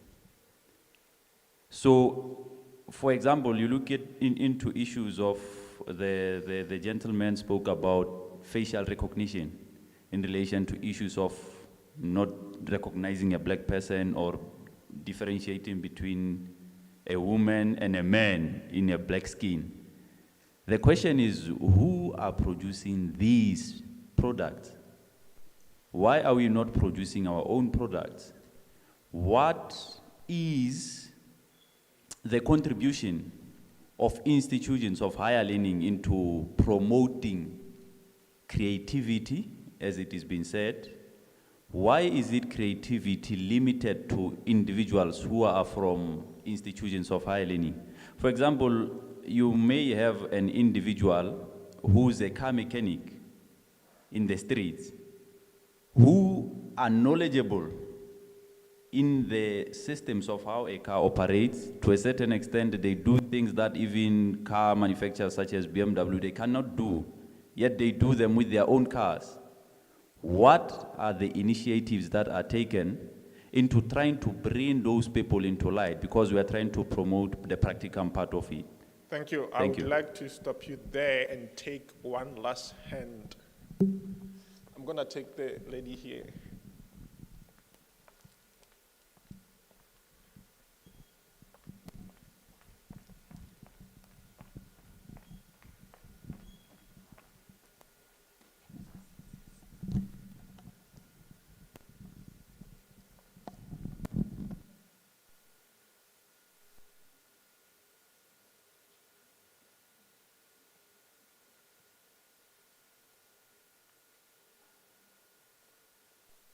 I hope you are busy noting the questions. Thank you very much. Hi, my name is Mpopiti. I'm also a graduate of Media Studies from the University of Venda. And I graduated in 2019. It's 2022, and our sister here spoke something that I also had concerns of when I was busy studying.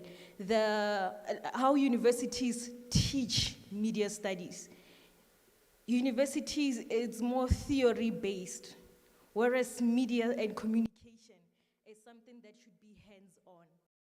When I came here, I pointed out that the only reason I know about this event, and I follow Capricorn FM, I also heard on Capricorn FM, I follow their Facebook page, but then I also realized that even on their Facebook page, it was not heavily marketed.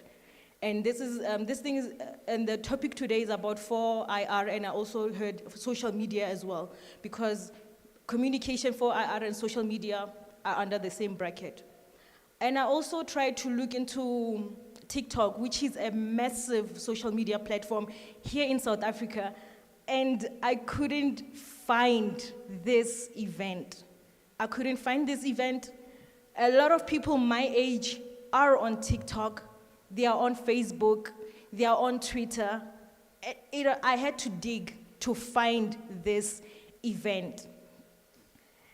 And now I want to ask the lecturers and people who teach us, if you are a lecturer in media studies and you know about communications, how is it that the students in your own varsity, how is it that they are not active on social media platforms? How is it that they, let me just say media studies here, newspapers that are from media students, projects that are from media students, films, short films, anything to show that there is a media cause here and it benefits podcasts from students, for students, or podcasts for the entirety of like TERF. Thank you very much. Yes. In the interest of time, I would All like right. to stop you there. I would like to give Dr. Mweti an opportunity, sorry about that, an opportunity to respond, as well as to give us in a minute and 30 seconds his closing remarks. Thank you. You see, one thing that we agree here is that we are starting to question whether what we are doing is really relevant. Is it going to help us out there? And I want to give a challenge to the floor to say, look at the richest people in the world, like your Bill Gates and so on. They were studying and realized, this thing is wasting my time. Honestly. But I want to say something honestly interesting when coming to fourth industrial revolution. Remember, this thing is a tool. I mean, all these forces of AI, including your machine learning and IoT and so on, these are tools. Technology in general is a tool, actually, to help in productivity. Instead, for example, instead for someone to carry that camera, the robot, because it's a heavy duty, someone, this instrument and so on, the technology came, or the fourth industrial revolution came to say, because this is a repetitive job, why can't we get something like a robot or cleaning, the ones that do households and so on? It was not that it is, innovative, no. Like the sister said, how is it going to, help us, because it's taking some of our jobs? No. This is actually supposed to help us to be more productive in what we are doing, not to take that. It's just, and also, I want to say this, based on her comments and your comments, to say, the fact that, not all of us, we can be innovative. Yes, we cannot all be innovative, but let's say you're working for a particular company for 10 years. You learn that company, you know in pros and cons of that company. What you can do is to go and start your own company, the same as that one. You're not innovative. There's something that we always share with Prof is that there's no need to reinvent the wheel. If you have something, in research, you copy that source and then you quote that source. We can do that the same, even in companies. You do this and then you acknowledge where you studied that particular, but not fold our arms and say things will happen for us. That is what we need to start thinking. Yes, education somewhere, somehow, is not, but it's introducing the basic of the things that we need. It's not doing much. We need to relook at it, but also we have a role also to play. One thing which is my last remark, MC, is to say, as long as I attended this, as long as you can imagine it, actually you can do it. It's a matter of how. The only thing is that I have this mind, I have these things that I want to do. I don't know how. There is something that I've learned, that some of you graduated also. We don't know you. You have never, even people where you live in, they don't know you. Introduce yourself. Introduce yourself.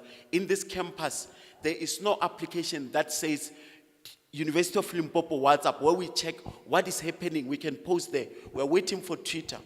Twitter is owned, it's a platform that is used, but we can narrow them. You are speaking a problem. All these problems, we need to come up to say, in research, you need to identify your problem. The minute you identify your problem, you go and research. You find that there's another university, they have their own platform that they use to communicate things around the campus. If we don't have it around the campus, this is an opportunity. When you move out of this place and say, we don't have, our communication in the university is very poor, it's a problem, then how? Then you come and, knock on the doors, and ask, and people will help you. Thank you. I think that's what I wanted to say. Thank you very much. I would like to give Ntate Matsapola to respond to the questions and to offer his closing remarks to offer his closing remarks in 1 minute 30 seconds as we are trying to wrap up this session. Thank you. I'd like to respond to the questions on the practical side. Robert Kiyosaki says, teachers who teach a subject that they do not apply are fake teachers. Now, if I'm teaching any subject, in this case, it seems media is the topic, well, I need to have my own media company where I apply these principles and I solve specific problems that my field is in pursuit of. We need to get into and the gentleman asked, we are net consumers of innovations developed elsewhere. When are we beginning to be the creators Look, I'm going to wrap it up this way. God created us in his own image, gave us at least 6 mandates that I'm aware of: dominion, leadership, management, multiplication, service. In other words, we are servants. In fact, service is the rent we pay for the privilege to live on earth. Multiplication. Are we multiplying? We need to constantly reflect on these and say, what are we primarily on this planet for? Are we here just to experience life and get out? Psychologists say that by the time the average person dies, they will not even have used more than 10% of their mental resources. That's largely because people don't think. Albert Einstein said, education is not just the learning of facts, but the training of the mind to think. I had to ask, what exactly, and this is a challenge to all universities. Napoleon Hill said, an educated person is not necessarily one with an abundance of general or specialized knowledge, but one who has so developed the faculties of their mind that they can go out and get whatever they want or its equivalent without violating the rights of others. A yardstick to use by all students, learners, and practitioners is, am I getting what I want or its equivalent without violating the rights of others? If I am not, then no education has taken place. Learning is when we consciously entertain an idea, we get emotionally involved with that idea, we step out and we act on that idea and change some result in some area of our lives. If I'm teaching media studies, if I'm teaching agriculture, but I'm not applying it, I'm a fake teacher. I'll leave it there. Thank you very much. It's going to go in that order, Da Vinci and Memalaji. All right.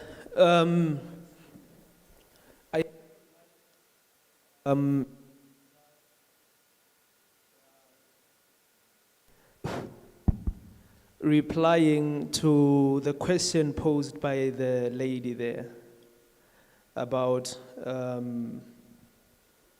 being active in what people are doing. So I would like to perhaps ask a question to the broader audience. From the student side, raise your hand right now if when you were in high school, you wanted to attend university elsewhere except University of Limpopo. Please raise your hand if you thought you would be adverts at, raise your hand, don't be shy. And again, if we say, when you got to University of Limpopo, you had priorities of which degrees you wanted to do. If you are not at this point doing the degree that you wanted to do, raise your hand. You see, so when we're looking at this right now, the primary problem here that we're having is that at the end of the day, you find that a student is in media, but not because they love media, but because opportunity is driving them that direction. We don't want to go back home and sit. I'd rather find space anywhere at the university. So this creates a problem whereby we have poets in the farming industry, and we have disc jockeys in pharmacy, and so a lot of people are not doing what they love. That's the primary problem that we have, and the large problem is, respond to the question that you posed. Why are we consumers? I think, to a large extent, if we are still going to be holding on to the idea of unemployment, because this concept is a concept of a consumer. If we say I'm unemployed, you're saying I do not have something to consume. So if we are still holding on to high unemployment rate, we will remain consumers because the problem has never been the job but the thinking. So if we address the answer to the question of, if we tailor our education and our minds, even outside of the curriculum, because you can learn so much right now. Any one of you has access to YouTube. Anything you want to learn, you can learn. The university provides us with data that we can research anything. You can learn anything at all. But the issue has always been the mindset. So I think with that being said, I would like to thank you.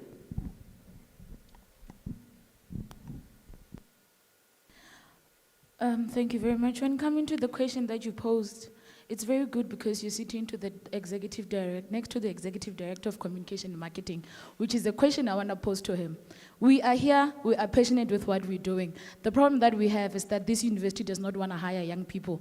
Hire us, we are up to date with what's happening. If they hired someone like me, I would have definitely went to the social media, I would have definitely went to TikTok and tried to market everything that needs to be marketed. But the university has an issue of hiring young people. They think that we're going to take their jobs. No, we're going to learn from you. And if you give us the platform to learn from you, we can make this university the best version of it can be. So, ask him. Another thing, we have the HOD of media and communication there. Prof. Pupape, this is a question that is also to you. I'm your student, you know me, I'm passionate about media, but what are you doing about it? I haven't done my practicals, you know that I have the offers to be in the media. What are you doing about me? That's the question that we're going to pose to you. We have even Prof. Mahuboya, who's the director. The director, what are you doing about us, your students, who are passionate about what we're doing? Hire us. We are here. Yes, you can give us the student assistanting, but what are you assisting us in doing to make this university a better version that it could be? That is how it is. And to also answer your question, I'm going to answer it with a question also. Our own university, what are you doing about us media students? Are we going to always be the ones who are always sidelined because we chose to do something that we love? This university takes high, I don't know if I should say high conscience of degrees that are in health, agriculture, and whatsoever, and they sideline us media students. Do you know that for a person to be a doctor, they saw it in the media? This is how powerful the media is. Then if you don't use us and utilize us to use that media, what are you saying we must do? Should we sit home with the power that we have and the power that we can use to change the world with the media? That was my question and that is my final remarks. Thank you.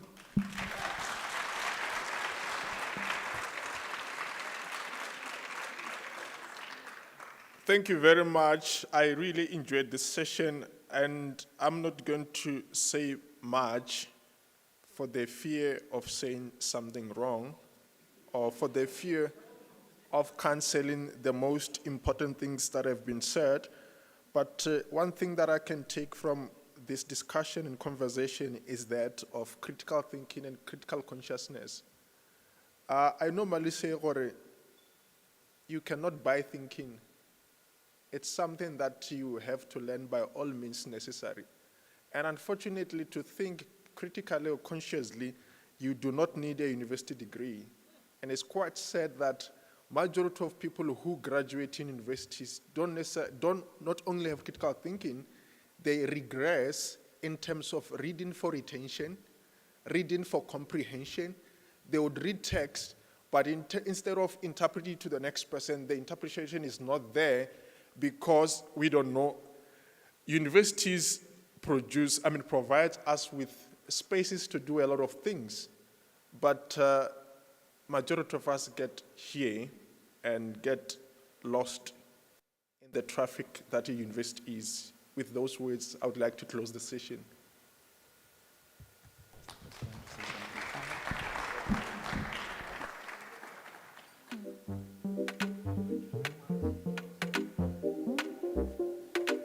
Please, can we kindly give a round of applause to our panel one last time? Thank you so much for taking the time to have this engaging dialogue. I think we went from the curriculum needs to be updated there's not enough critical thinking. And eventually we decided perhaps maybe it is the delivery of the curriculum that is a problem.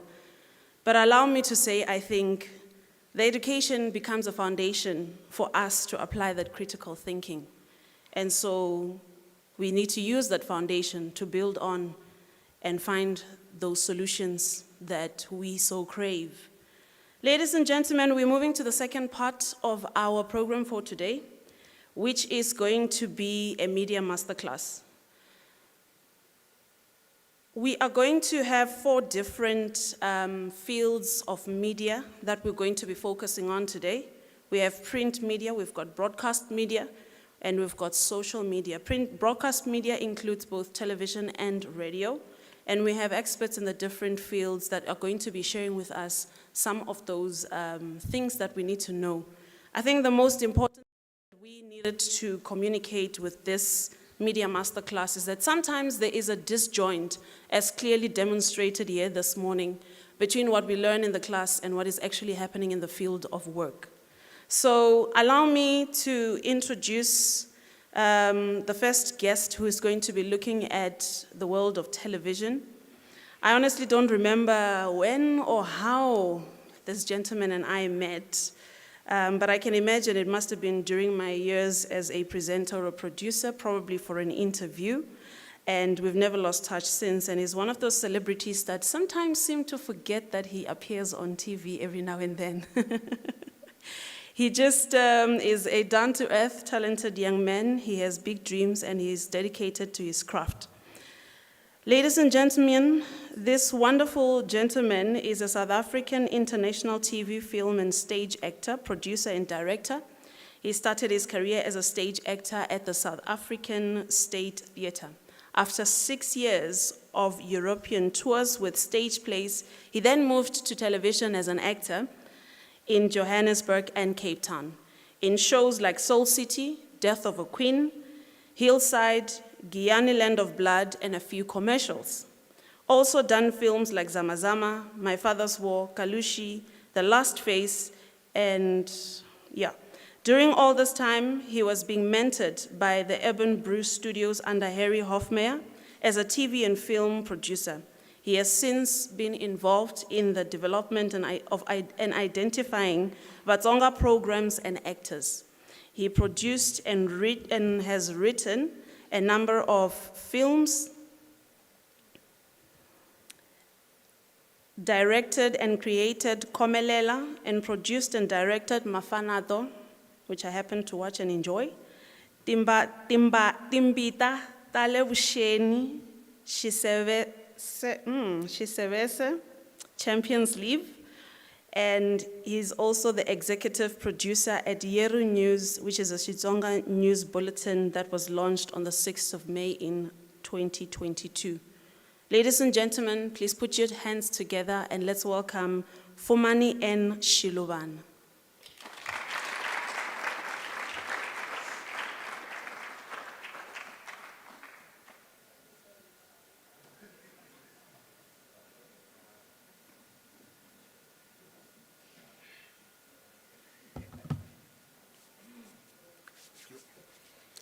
Inhlekan.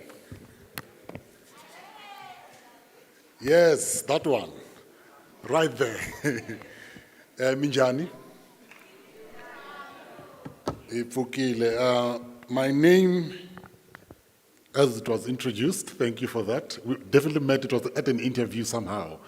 I don't know who called who though, but yeah, that's how it started. So thanks for having me and thanks for the invite. Thanks for walking on his platform where graduates have walked before. I unfortunately have never had an honor of being at such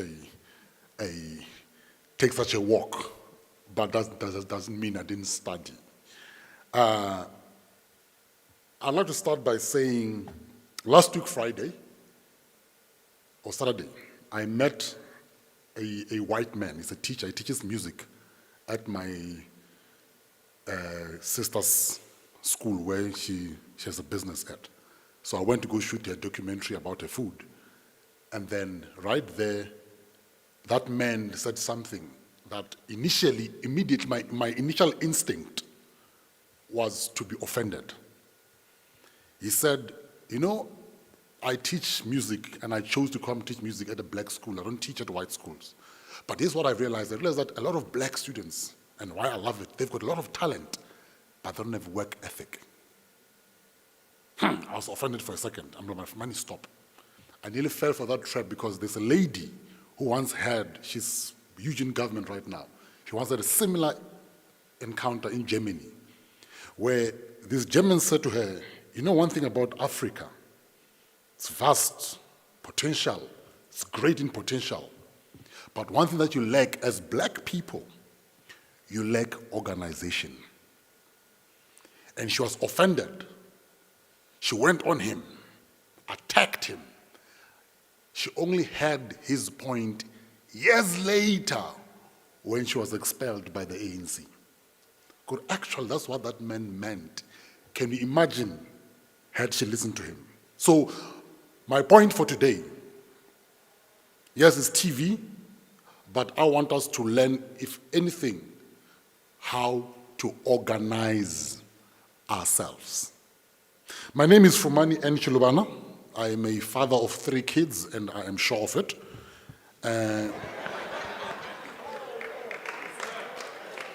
I am a co-owner of Sichulu Multimedia and an executive director at an NPO called Yeru Film Commission, and an executive producer of Yeru News, as Lady Prudence has mentioned. It's a news bulletin that plays on YouTube every Friday, 7 o'clock. I'll come to how that came about. Now, Limpopo is the one province that I think is very rich. And it's just it's like a fruit that's ripe, that just needs to be picked. Or you just shake the tree and the fruits all fall. That's where we are as a province. We are over 5 million in population. 5. Do you know go SABC 1 for a show to forget SABC 1? Mnet, that whole bouquet of theirs, Mnet includes soccer, Mzansi Magic, all those things. Do you know if they have a show that hits 1.5 million viewership?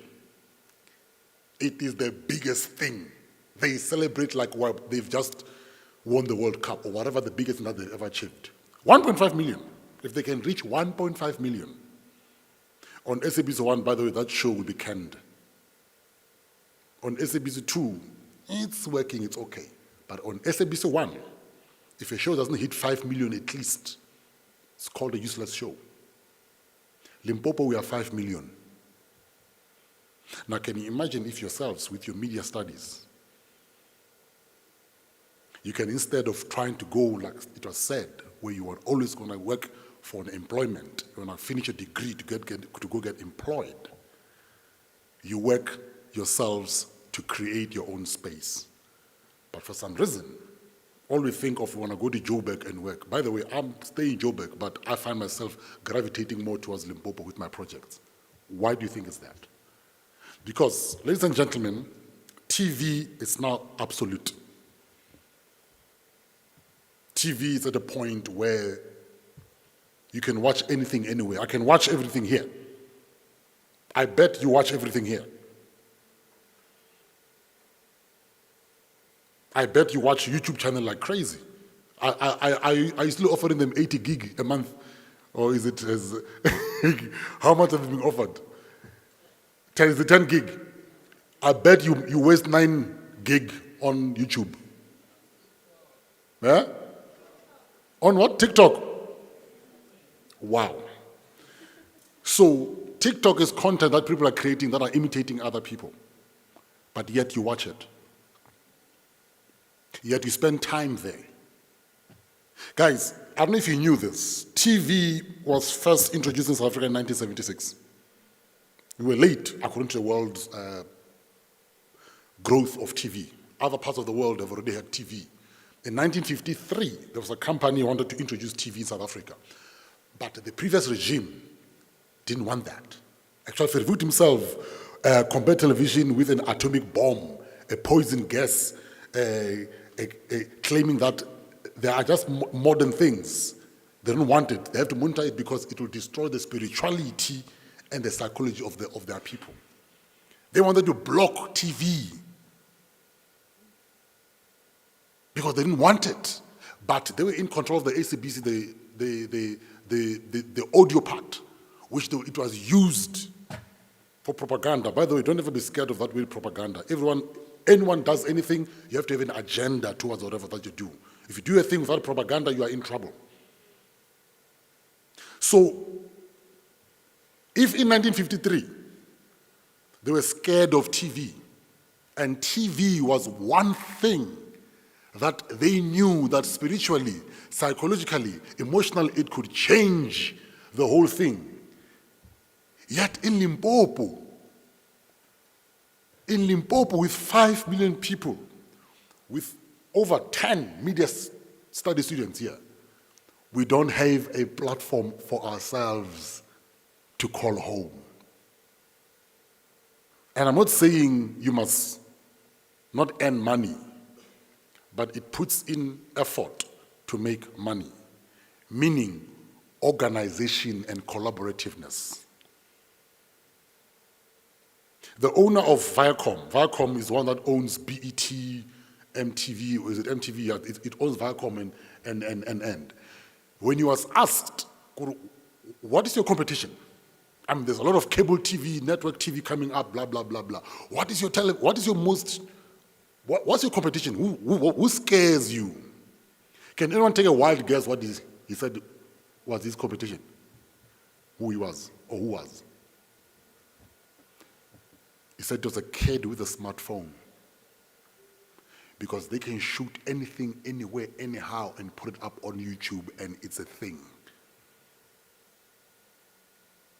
So, my point I'm trying to say to everyone here, especially those who are still studying, if we're not going to be organized, if we're not going to use the fact that television has shifted from analog, it's shifting, by the way, from analog. Analog, those who don't know, it was before digital. That's why SABC's got only SABC 1, 2, and 3. It's because it was analog. Because now we are moving into digital. It means SABC will have more space, like what DSTV has. They've got a lot of channels, right? SABC is going towards that direction. Now, imagine this. If you guys came together, like we did with Yeru. Yeru, no one is being paid yet. But every Friday, we've got a bulletin that goes out. Because we said, guys, this is what we want to do. Let's do. So here, we've got guys who are studying different things. And by the way, our production manager at Yeru for the news, she studied right here. She graduated in this hall. She's our production manager. And why, when we spoke, and I didn't even doubt coming, it was what she once said to me when I first met her last year in Mpumalanga. She said, a lot of us, we study at University of Limpopo, we study this particular course to go look for work. I'm like, work? Who's going to employ you? Because no one's going to employ you. Do you guys do practicals? Yeah, but listen, no one's going to employ you, babes. So if we do not organize ourselves, if we do not make it upon our shoulders a task to say, fine, there is television. It's a medium that is saturated, it's full of practitioners. And yet all of you still want to go out and practice in this particular thing. What, you all want to come to Joburg and do what there?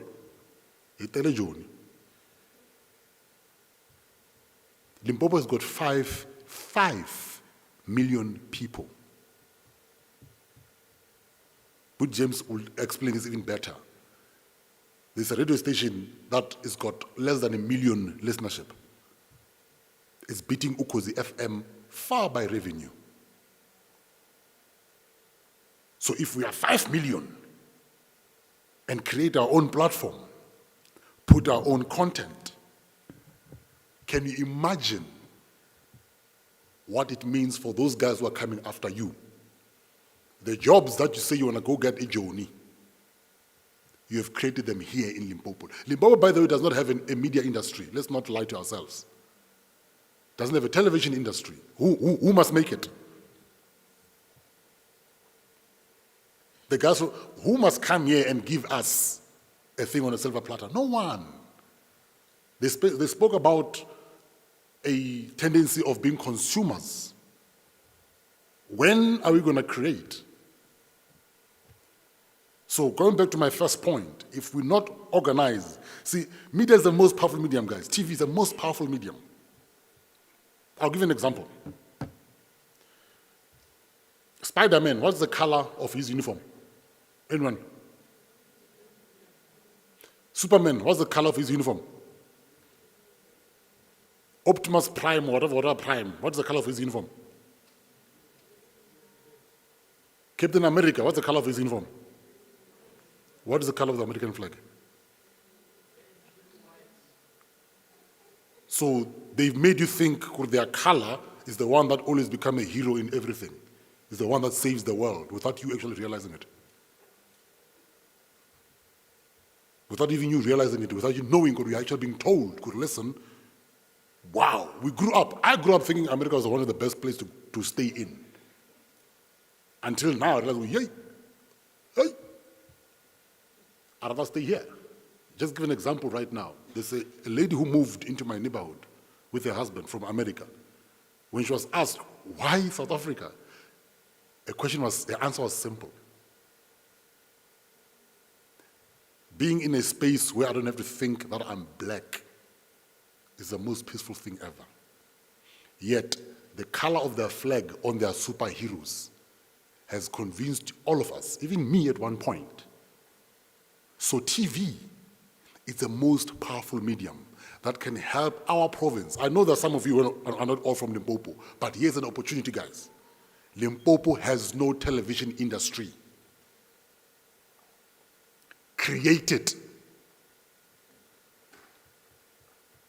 Work together, organize to be able to get something else. Like I said, TV is changing, It's moving in a different platform where there will be a lot of content that will be needed. By the way, quality content. And for you to be able to do that, you need to practice and practice and practice.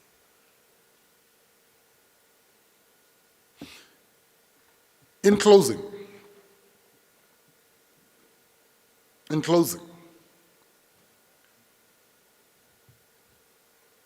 no one is going to employ you. There is a bill right now sitting on the president's desk or in his desk where he's supposed to sign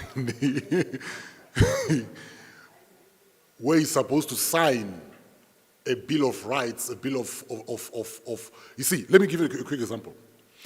I once Googled, someone did a Wikipedia page for me.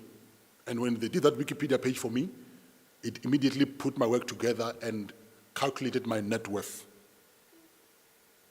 It said my net worth was $18 million. That's like 300 million rands. I don't have that money, by the way. I don't have that money. But if I was a practitioner in either UK or America, probably worth more than that. So it calculated my net worth based on my work in South Africa. But because that bill is in the office somewhere, it has not been signed. It means every work that you've seen me on TV, I got paid once when I worked. They repeat it every time. They've got advertisement that comes on that. Because every time they play something, and these people come and advertise, they make money. So that money is money that they keep for themselves. Now, here's the kicker. The same company, whether it be Mnet, SABC, ETV, or for the other one, they will go to America and buy content or license content, because these things differ. License and commissioning, they differ. Commissioning is when they make it, they say, make this show for us. Licensing is when you create your content, when you guys have organized yourselves and say, we're going to create content and license it to them, and it still belongs to you. When they play that thing, they still get adverts. They make money from that thing forever and ever and ever. But you get nothing from it. That's why I've got a net worth of 300 million rand, but I don't see a cent out of it. So if you're going to sit here and hope for employment, you are in trouble. Parting shot. I agree with the speakers when they spoke about education, curriculum needs to change, and the boxing of this whole thing. If you guys are not going to be critical thinkers, I'm not saying don't study. Study is good. You need that skill, because your talent without a skill, it's useless, trust me. My son is going to matric next year. From the age of 9, he's been writing comic books, he's been drawing. One day when he was 9 years old, I tried to show him how to write, how to do this thing. What he does, he cries, doesn't want me to show him. Because what did I want to do? I want to show him, no, my son, you see, when you write, it's a 3-act thing. You know, you write, there's the beginning, the middle, and an end, and at the beginning there's an event that must happen that leads to whatever. Hey, boy cried, didn't want me to show him anything. I'm like, hey, Chief, this one is like you, leave him alone. I stood back. 2 weeks later, he came with a comic book, a 34-page written, drawings and a story. He wrote there the first version, and he scrub, volume 1. Like, he thought, called his mother, dude, who wrote this? Are you sure? Are you sure? Because for the fact that he wrote the first season and scratched it and said volume 1, he's a critical thinker at 9. At 17, he draws anime stuff by himself. No one taught him. Immediately I got scared to take him to university. I'm like, Eish, will I destroy his critical thinking? But I have to find balance to teach him a skill from varsity to balance with his criticalness. Because if I do not mix these two, it will be another talent who's going to be at a bakery or at a farmer, working as a farmer instead of a thingy. So my producer said, here's what we did last year in Mpumalanga when I met your guy from here in Tsako. I'm glad that the university and Capricorn FM, you guys are putting the bursary scheme to have a lot of women coming on board. Is it over 80%, I think you mentioned? Is it 6 to 8? He says, I'm glad it's more. Here's why I'm glad it's more. We need a lot of women in the industry space, the television space. Here's my I might be wrong, but doesn't matter. Here's my take on it. So last year we shot a show in Mpumalanga. Itimbita television. And the other one, I'm sure I wrote it wrong, Ishi Champions League. So it's my fault, it's how I wrote it. Anyway, so I always employ women producers in my staff, the one leading the staff. Yes, Coco, she goes and buys. We gave her our bank card. No, you are in charge of the bank card. When we arrive in Mpumalanga, there is a box of pads. How? Why are you buying pads now? Anyway, so me and my business partner, we are both men. We looked at each other. We're like, let's keep quiet, because let's keep quiet, Chief. We don't know what they bought this thing for. We kept quiet. The following day, we had a production meeting. She said, no, guys, I bought those things because I realized that in every production, no one buys them. And we end up having a downtime because sometimes Musadi who needs to marry, she doesn't have only beads. And then if they are there, we'll have time to save because we have it there. I tell you, by the end of the production, those boxes were finished. But as a dude, I wouldn't have even thought of it. In fact, when she bought them, for a second, as the owner of the company, as the money owner, I was offended for a second. But because I stopped and listened, I didn't react.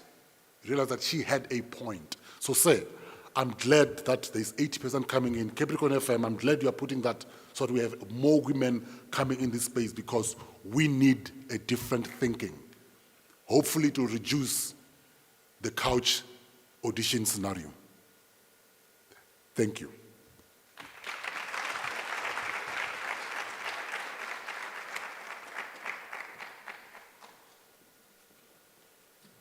Yo, you're quite tall, eh? Thank you so much to Fumani and Shiluvana. How many of you are not active on Twitter? Not active, like you don't tweet every day. So everybody is active, right? So you're familiar, you only have 280 characters to form a tweet, send out a thought. This gentleman does it one tweet after the other, without fail. Even to an extent when I said to him, please share with me, how do I introduce you? I can tell you he stuck true to 280 characters. So ladies and gentlemen, allow me to invite our next speaker for today. He is an entrepreneur, a social media guru, and the CEO of Geshap, Mr. Daniel Marvin Mudimu.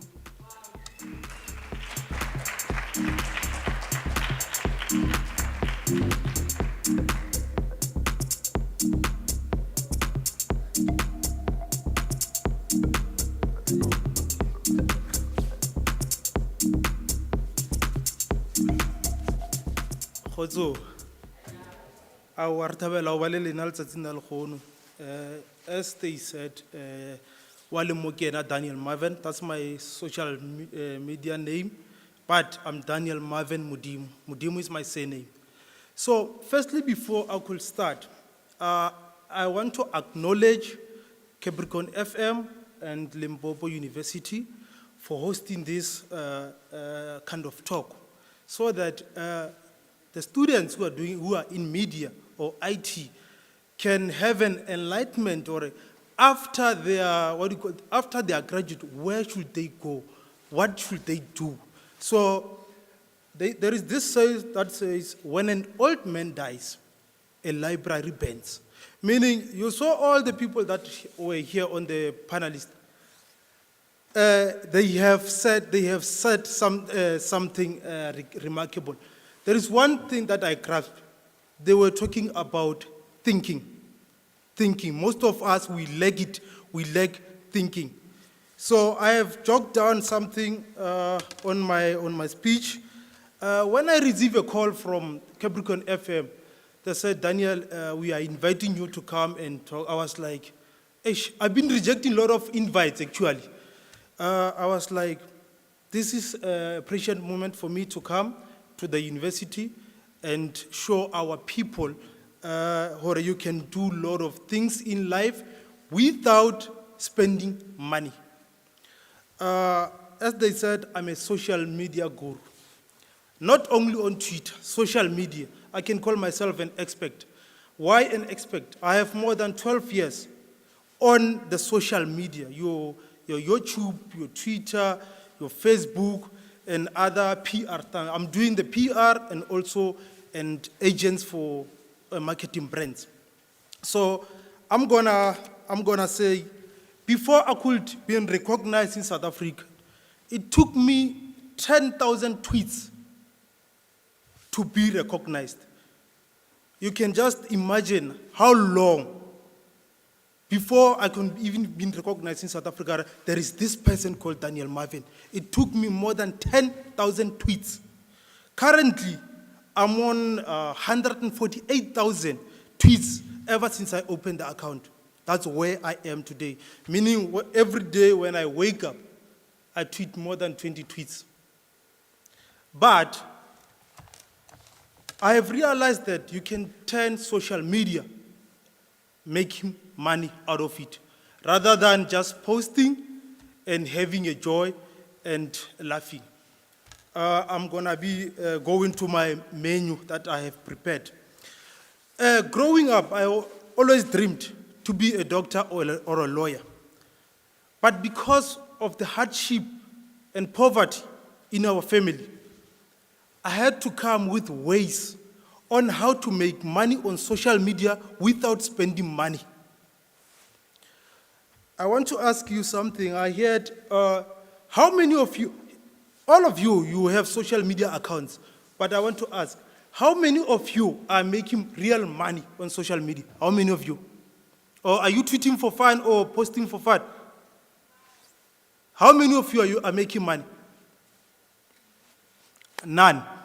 Okay, it is the time that, because you are into media studies, it is the time for you to start thinking and using the knowledge of your social media. Take it into advantage and start making money. They said here that who gonna employ you, which will be creators, as they said. So I have took that advantage into using social media into a real business. There is this 3 point that I love to outline. It says, let us be creative. Let us be innovative. Let us create jobs and give people jobs rather than us seeking jobs using the tool in our hand. Are we using our tool that we are having to destroy ourselves, or are we using it to make the world better? I'm going to be saying here, a lot of people, they call me social media influencer, and I'm not. I call myself a businessman who looks into social media as a tool to make money so that it can be profitable to me. So I'm standing here today to those who's doing media studies to tell you guys, use the opportunity of social media into your advantage. Most of you can open companies because you have in theory, but as soon as you get out of university, you should be having a company that is operating or maybe starting. That's the journey that you should be taking. But because of us black people, we have this thing called fear of taking a risk. We don't trust and we don't believe in ourselves. We always want somebody to come and tell us.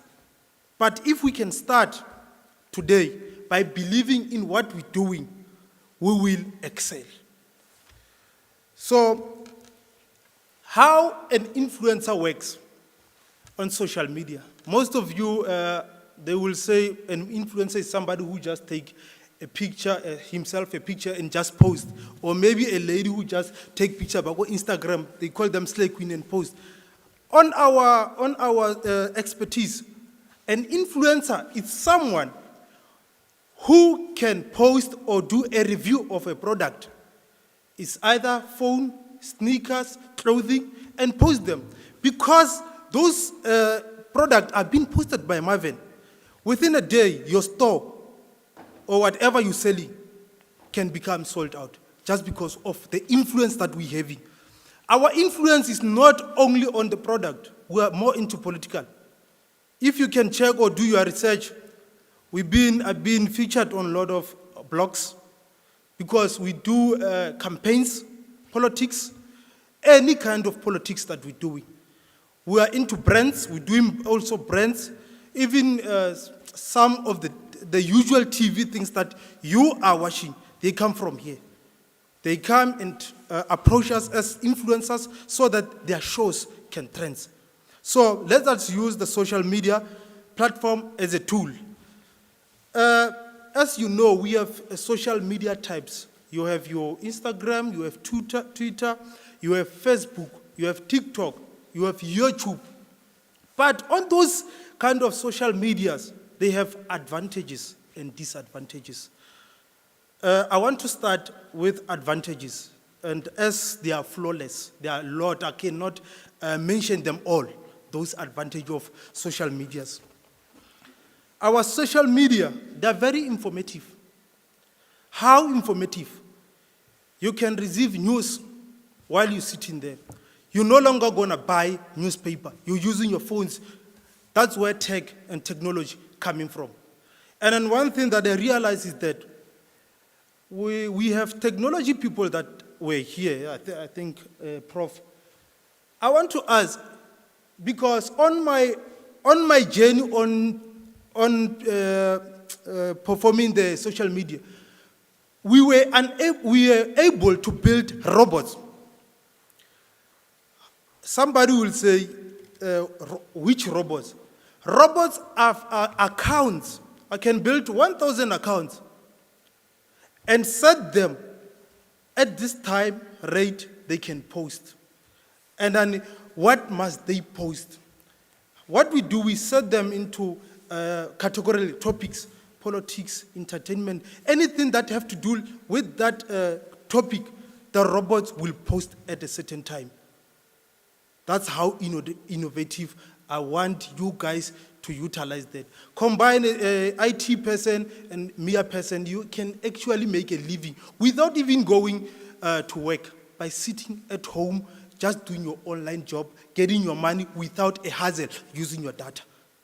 That's the nice part of social media, technology, and other things. That's the nice part I love.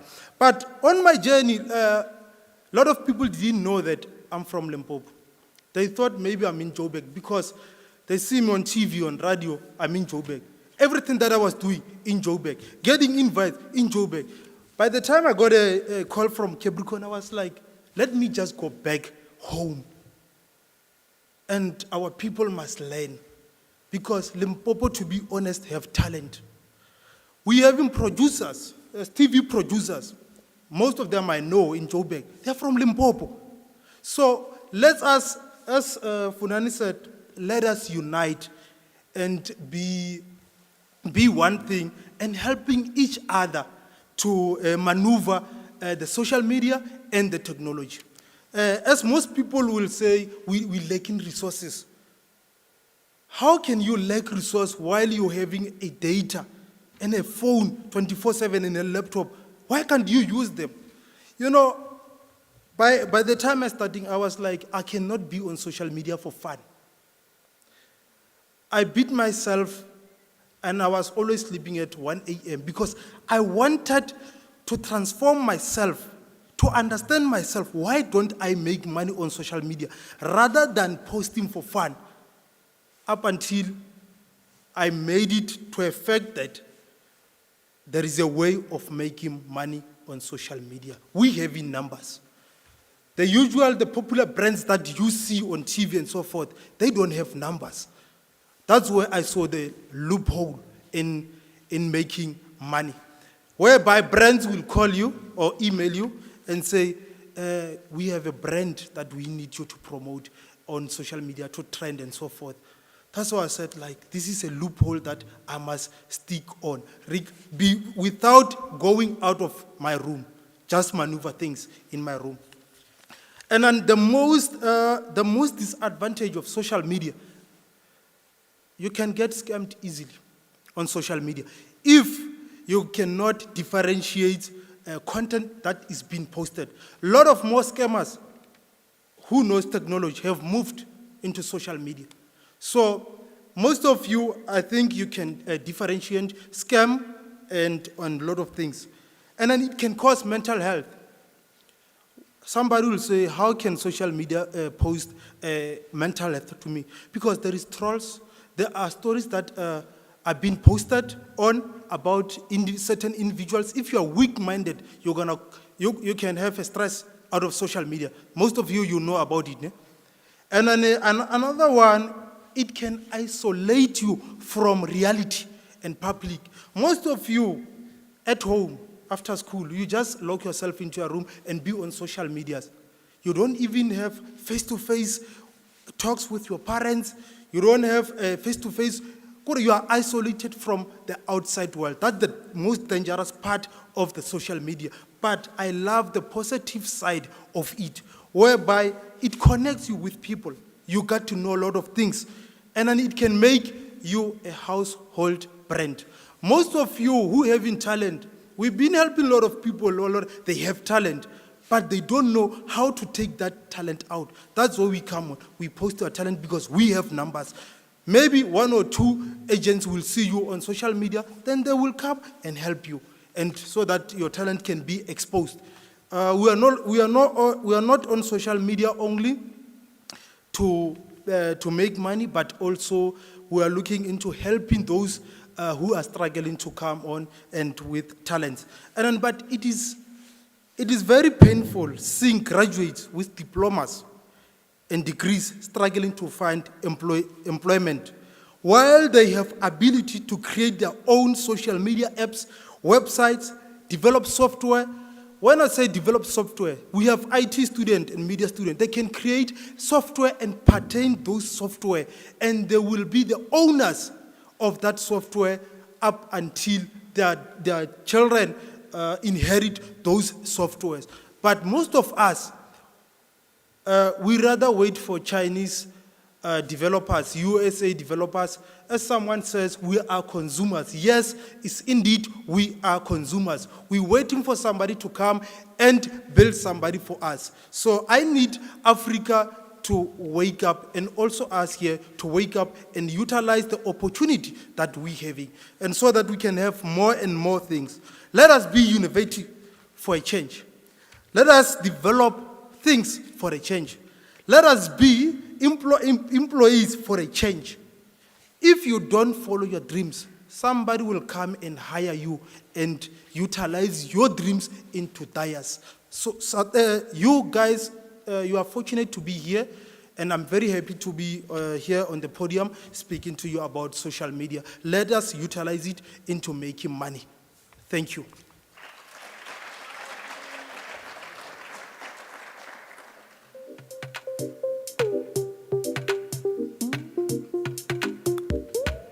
Another round of applause, please. Ladies and gentlemen, the next speaker is very important. He is born, and I want you to be ready to give the biggest round of applause you could possibly put together. He's born in a small village outside Zanin called Mulati. And this next speaker went on to study business, did short courses across multiple disciplines, and he has been awarded many accolades during his time behind the mic from 1995 to 2008. This next speaker will be speaking about radio, which he has extensive knowledge of. During his time as a presenter, he covered many international sporting events. He then dropped the mic and started his radio management journey at Munganalonene as a marketing manager from 2008 to 2010.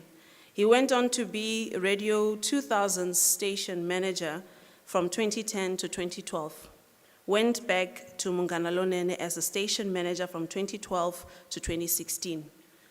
During this time, he continued to climb up the ranks of radio management, where he was called up to be an acting provincial general manager of SABC Limpopo from April 2015 to October of 2015. And again, he was called to be the acting provincial general manager of SABC Western Cape from January of 2016 to 30 June of 2016, where he was then appointed as the SABC Western Cape provincial general manager from the 1st of July 2016 until my chairman, Mr. Given Mukari, called him to come home. He then joined Capricorn FM as a managing director from the 1st of October 2019 to the 31st of December 2021, where he was then again transcended to becoming our MSG Africa Broadcasting Managing Director from the 1st of January 2022. Ladies and gentlemen, my increase rests in this man's hands. So please put together the biggest round of applause you can as we welcome my boss, Mr. James Chikwambana.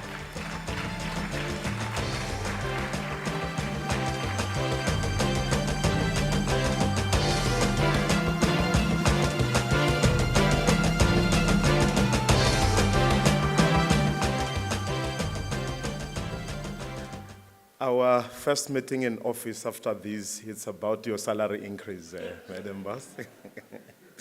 Thank you so much for the wonderful introduction, and to my fellow panelists. And Tata Khomeswana, thank you so much for the wonderful hospitality. And thank you for agreeing to this partnership between MSG Africa Broadcasting and University of Limpopo. You know, Capricorn FM and MSG Africa family as a whole, like you rightfully said in your introductory remarks, we are your children.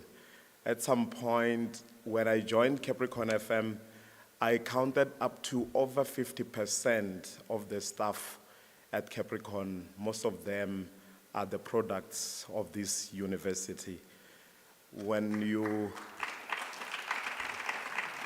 look at MSG Africa as a whole, the guys in Joburg at Power, we have a quite number of guys who actually studied here.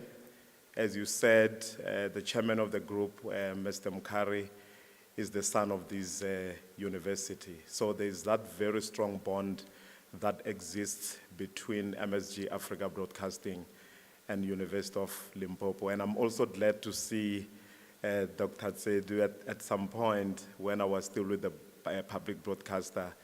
He was one of the board members at the SABC that did that quick turnaround when things were in a mess. And I would also like to acknowledge my brother, who is also an alumni of this university. He started his broadcasting career here, and he ascended up to the level of the acting group executive of radio at the public broadcaster, Mr. Luba Ramaholo, at the back there. You're welcome, my brother. Thank you so much for coming. I think we've had very interesting conversations. My talk will focus, I will speak about radio in general and also zoom into the opportunities within radio. Because when you listen to radio, presenters. Yeah, so I will touch on, different opportunities that you can, some of us do not have voices for radio, but we love radio. So there's a lot that can be done, even behind the scenes. We've got engineers, people who ensure that presenters are able to switch on a microphone and be able to speak. If you did not have people that are working behind the scenes, you wouldn't be knowing about presenters that you look at as celebrities. Radio operates in a highly regulated environment or space. We are regulated by an organization called the Independent Communications Authority of South Africa, ICASA. So what ICASA does, it looks at radio broadly under broadcasting. So radio has got three categories. We've got a category called community radio. The campus radio stations actually fall within the category of community radio. When you apply for a radio license, for a campus radio license, you have to apply under the community radio. You don't just wake up in the morning and say, I feel like starting a radio station because I've got resources, I can just go and apply. No, it doesn't work like that. It's for ICASA to first establish if there is a need for a particular community, if I may start with community radio, for a particular community to have a community radio station. And then what they will do then, they will look at the availability of frequencies. And then based on that, they will say in this community, we need a community radio station. So interested bidders will be invited to apply for that. But when you apply for a community license, because it's not commercial, you have to apply through a non-profit organization or a non-government organization, an NGO. You cannot just apply as James Shikwambana. It has to be applied through an NGO. The second category is what we call public service radio. That space is solely owned by the South African Broadcasting Corporation, and the sole shareholder of South African Broadcasting Corporation is government. So according to the Broadcasting Act, each and every official language in this country has to be represented, has to have its own radio station. That's why you will have a radio station that broadcasts in Sepedi, another one in Xitsonga, another one in isiZulu, another one in Tshivenda, Afrikaans, and so on and so forth. So that space, the public service radio, belongs to the South African Broadcasting Corporation. And the third category is the category of commercial radio. Of course, even within your public service radio, you still have commercial radio stations. But the category of commercial radio, all these radio stations, except for the 3 radio stations that belong to the South African Broadcasting Corporation, they are privately owned. The process is the same as the community radio. That process has to be followed, and then from there, interested parties will be invited to apply for the license. So the difference here is that I can apply as James Chikwambana, but using a company. I can be the sole director of a company that applies for that particular license. So now, bringing it back home, Capricorn FM is the only commercial radio station in the province. So ICASA started that process in 2005, where they advertised a commercial license. Then MSG Africa, under the leadership of Mr. Given Mukari, saw that opportunity, and they saw a need to give the people of Limpopo something. Then they went through that whole process of applying for the license, and that radio station was named Capricorn FM. So Capricorn FM is licensed to broadcast in the province of Limpopo. But of course, through what we call spillages, we also cover other provinces. But because of the technology as well, Capricorn FM, you can listen to Capricorn from Joburg, you can listen to Capricorn from Mpumalanga, wherever you are in the country you can, because of the technology. But the license dictates that you are licensed to broadcast in Limpopo. Just like Power, who's our sister radio station, which is licensed to broadcast in Gauteng. Are we still together? Do we understand how this whole industry is regulated? So you must not be confused. Community radio stations, depending on what the bidders, when they apply for that license, have put as their broadcast languages. A radio station, there is no law in this country that says, as a commercial radio station, for example, you have to broadcast in English. There's no law. And there's no law that says, as a community radio station, you can only broadcast in an African language. So when you listen to a community radio station broadcasting in English, that does not make that radio station a commercial station. That radio station would have made English as their main language of broadcast. So listening to a Capricorn FM that sometimes hoys in Sepedi, Tshivenda, or Xitsonga, it does not make Capricorn a community radio station. It remains a commercial radio station. I also want to touch on this point. We have what we call online radio. Online radio is not regulated. That space is not regulated. ICASA will never advertise what they call online radio. That's why you have a lot of online radio stations in the country, hundreds and thousands of them. They are not regulated.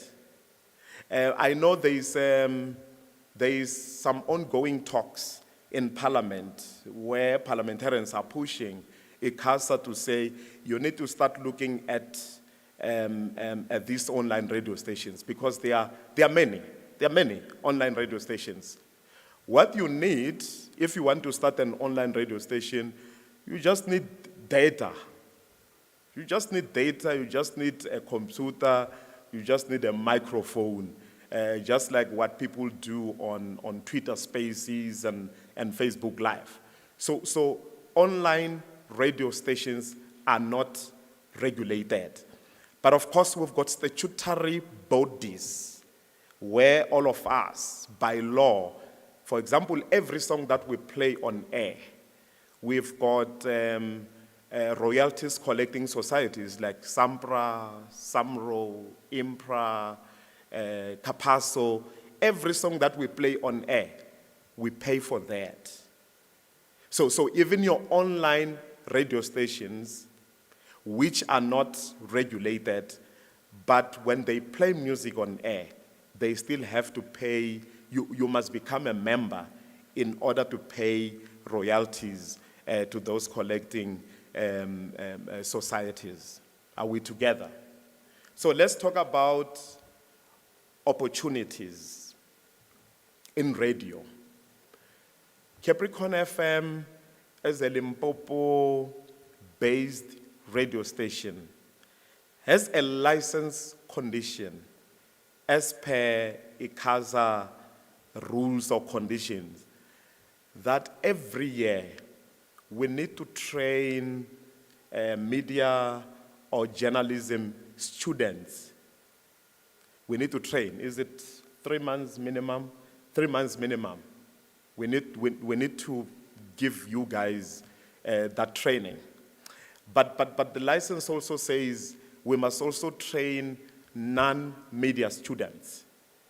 So in the past 3-4 years, before COVID, I can proudly say Capricorn FM has trained over 15 media students, people who come from universities, they come to Capricorn, we give them intern opportunities. Some of them have been absorbed, actually. Some of them have been really, we absorb them, they get other opportunities, they leave, they go and work elsewhere. So we are very proud, and Mr. Komison, I can proudly say to you that the biggest beneficiary of that has been the University of Limpopo. So we, and through this relationship, we will, continue to provide that training as Capricorn FM. The opportunities that are there, we've got presenters, of course, but that space is also very, very limited. In a 24-hour cycle, we can only have, 10 presenters? 10 presenters when you look, 10 to 12 presenters when you look at the blocks, because most of them are your 3-hour blocks. So our day will start, midnight from 12 to 3, and then we have another presenter coming at 3 to 6, and then 6 to 9, and so on and so on. So when you look at that space, every day, Prudence, as the programs manager, on daily basis, she keeps on receiving proposals, applications of people who believe that I can do better than Sekani, I can do better than Mr. Black, You will always have that. But we always encourage people, what Prudence does then, with her team, she will always collect those demos and communicate with you guys that when we have opportunities, we will invite you. That's why Capricorn never struggles with talent. We don't struggle because we've got a bank. Whenever we receive those demos, we bank them, but we communicate with you that if an opportunity comes, we will consider you. But of course, you will come, we will have that pool, and then we will still audition you. We have just hired a sport presenter now, a sport reader. So we continue to do that. Some of the guys that we still have within the team, you saw a lady outside, busy making sure that the presenter is on air. That's another opportunity. because you can work behind the scene. Aleta actually studied here. And when she arrived at Capricorn, she was a presenter. But now Aleta is our head of broadcast technology.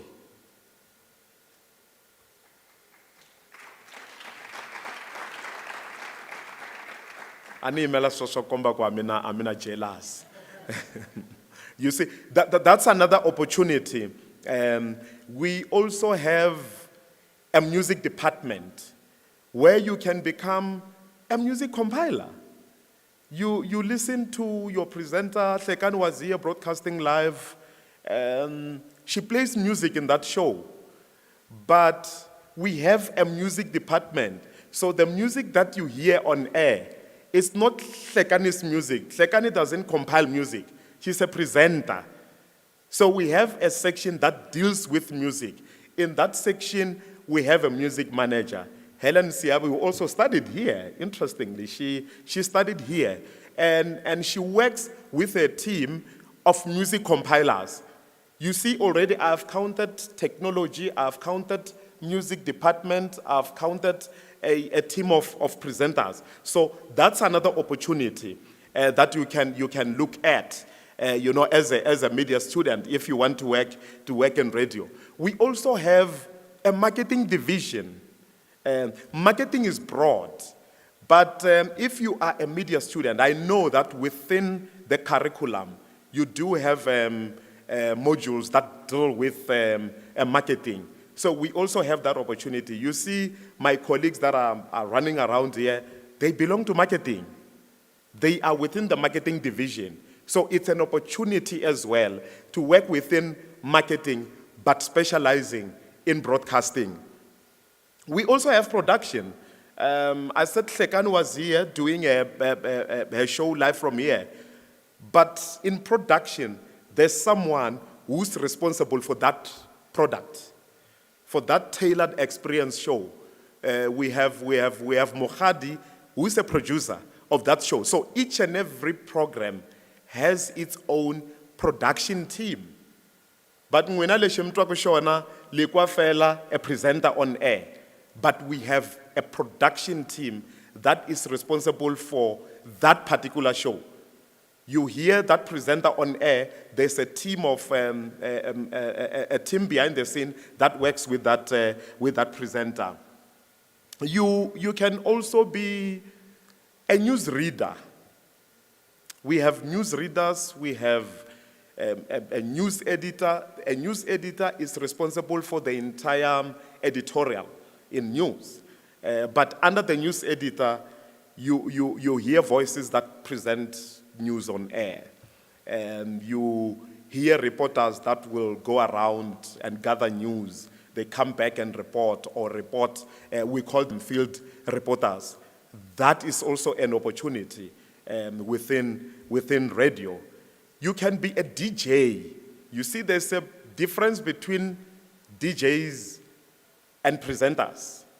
Presenters are those people that you hear behind the microphone, but we have what we call disc jockeys. These are DJs. If you listen to Capricorn every weekend, Friday and Saturday, we have resident DJs who will come and just play music. They don't talk. They just come and spin the discs. It's also an opportunity. You have the likes of your Q Scotch, who regularly play on Capricorn, Complexion, who's a presenter as well, but during the weekends he also comes to play. We have female DJs like Lady Chicks, who comes every Friday or Saturday to come and play. We have the likes of DJ Ntlane. The list is endless. So that's another opportunity. You may not have a voice to broadcast, but you can have a skill to spin the discs. So these are opportunities that can be found within the broadcasting space. And Capricorn will continue to open those opportunities for you guys. I hope this relationship that we have started with the University of Limpopo can go far so that all of you can benefit. And that's the end of my story. Thank you so much for listening.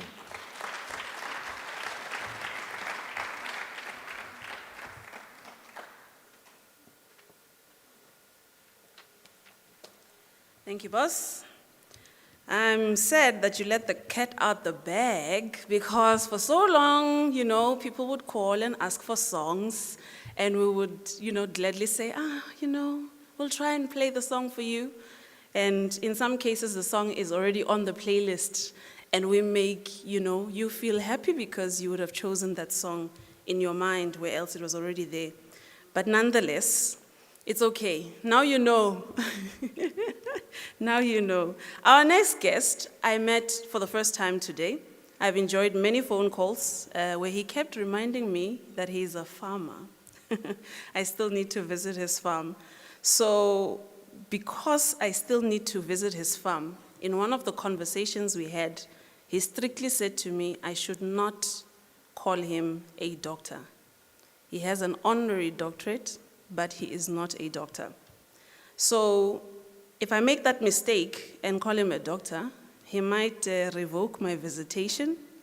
So I will not do that. But as I mentioned it in introducing him, I ask he please forgives me.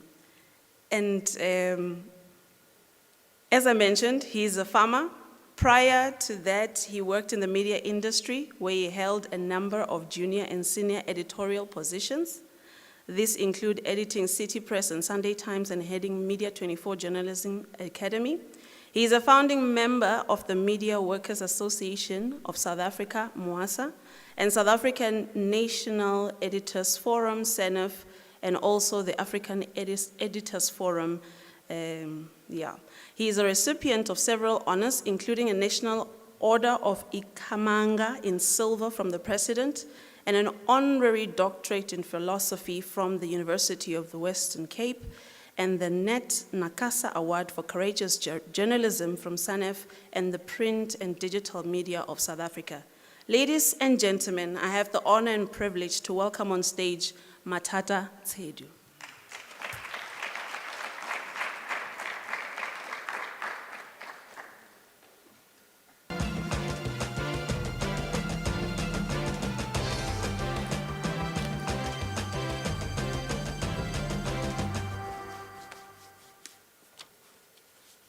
Cheron kana ono ba masiare on the masiare urini le rena rona I thought taking from the previous panel where people were claiming to have walked here or not to have walked here, I must confess that I didn't walk here. I might have walked elsewhere, but I didn't walk here. But I used to spend a lot of time at this place as a journalist many, many years ago.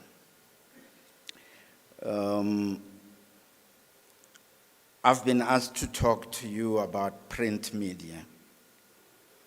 Now, it's a very depressing picture about print media. If you were as old as I was, I would say take out your pens and your notepads because I'm going to give you some figures now. But you are the Generation X, so get ready with your keyboards. So, in 2005, the Sowetan newspaper sold 143,926 newspapers every day. 143,926. In the first quarter of this year, which is January to March, they sold 29,252.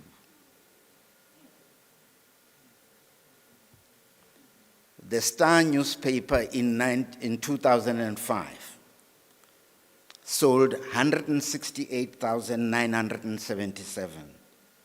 Right now, they are selling 22,117.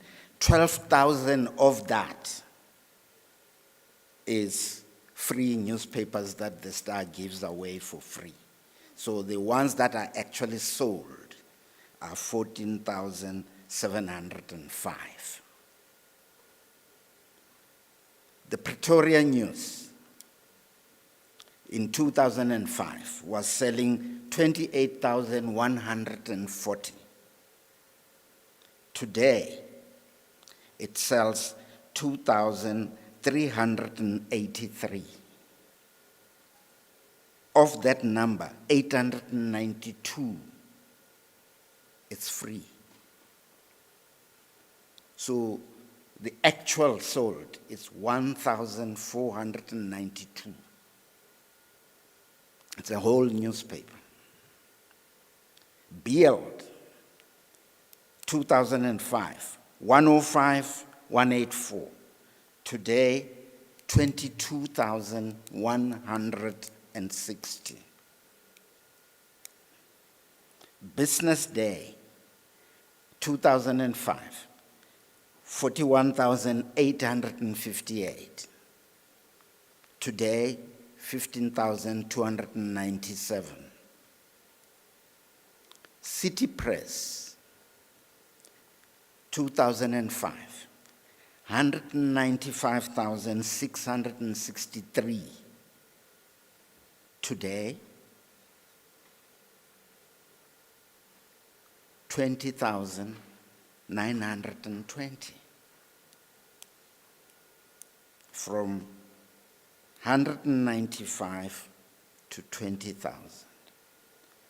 The Sunday Times was selling in 2005 504,000. Okay? Today, it is selling 116,000.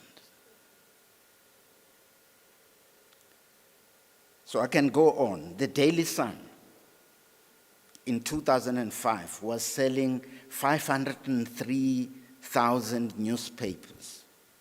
Today, it is selling 40,164.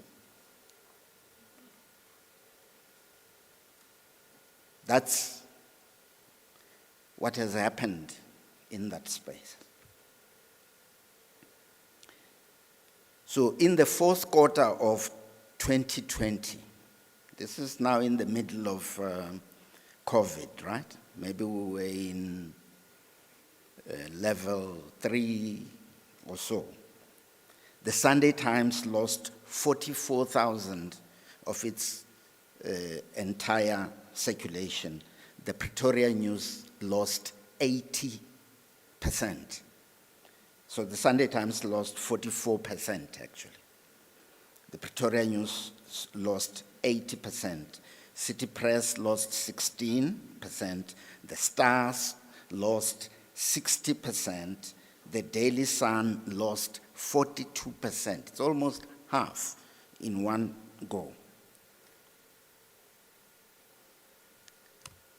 In the last figures that were released by the ABC, does everybody know what the ABC is? Who doesn't know what the ABC is? Just raise your hand, even if it's one person, I'll explain. Okay. The ABC is the Audit Bureau of Circulation. This is the body that takes all the circulations and audits them to make sure that you don't sell 10 and then claim that you are selling 20. That's what the ABC does. In radio, it's called AR. It's audio ratings. So the ABC is the audio ratings of the print media.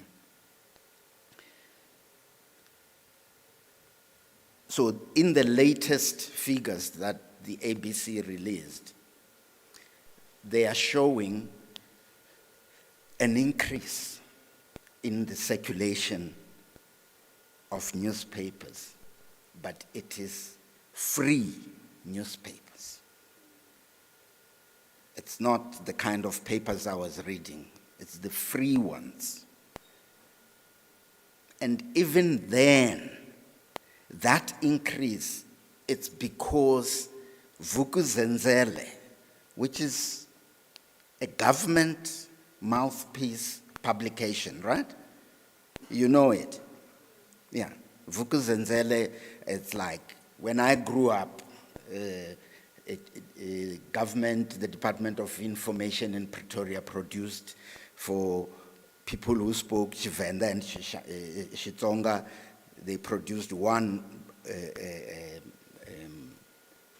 paper which was called Mvelapanda Nhlubuko.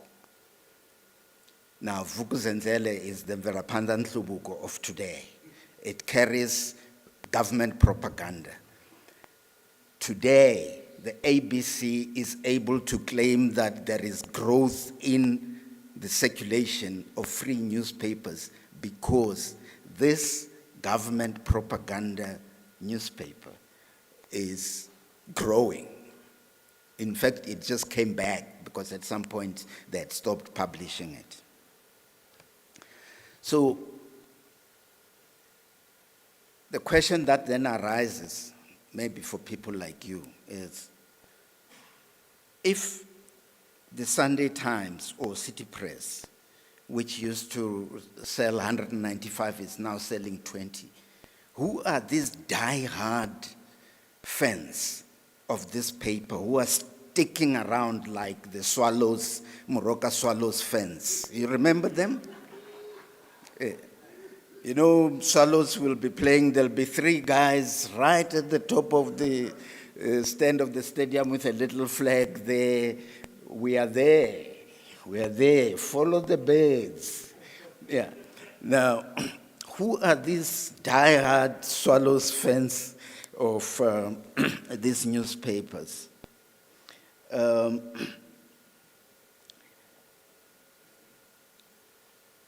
Every Sunday, you'll find television programs, even radio programs, they go into what is it that the Sunday Times has printed, what has City Press printed, what has Sunday World printed, because there is this assumption that these are influential newspapers. It's a tradition that started when these papers were selling the hundreds of thousands. Now today they are selling 20,000. Are they still as influential as they used to be? These are questions that you guys, the guys who were here, are saying you need to think.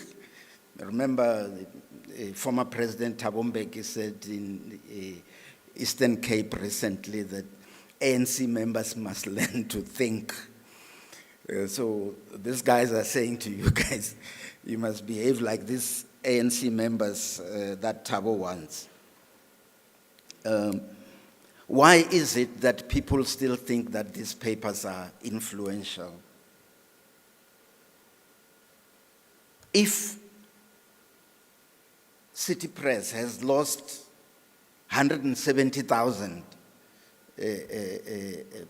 newspapers that it used to sell, what has that loss done to its revenue?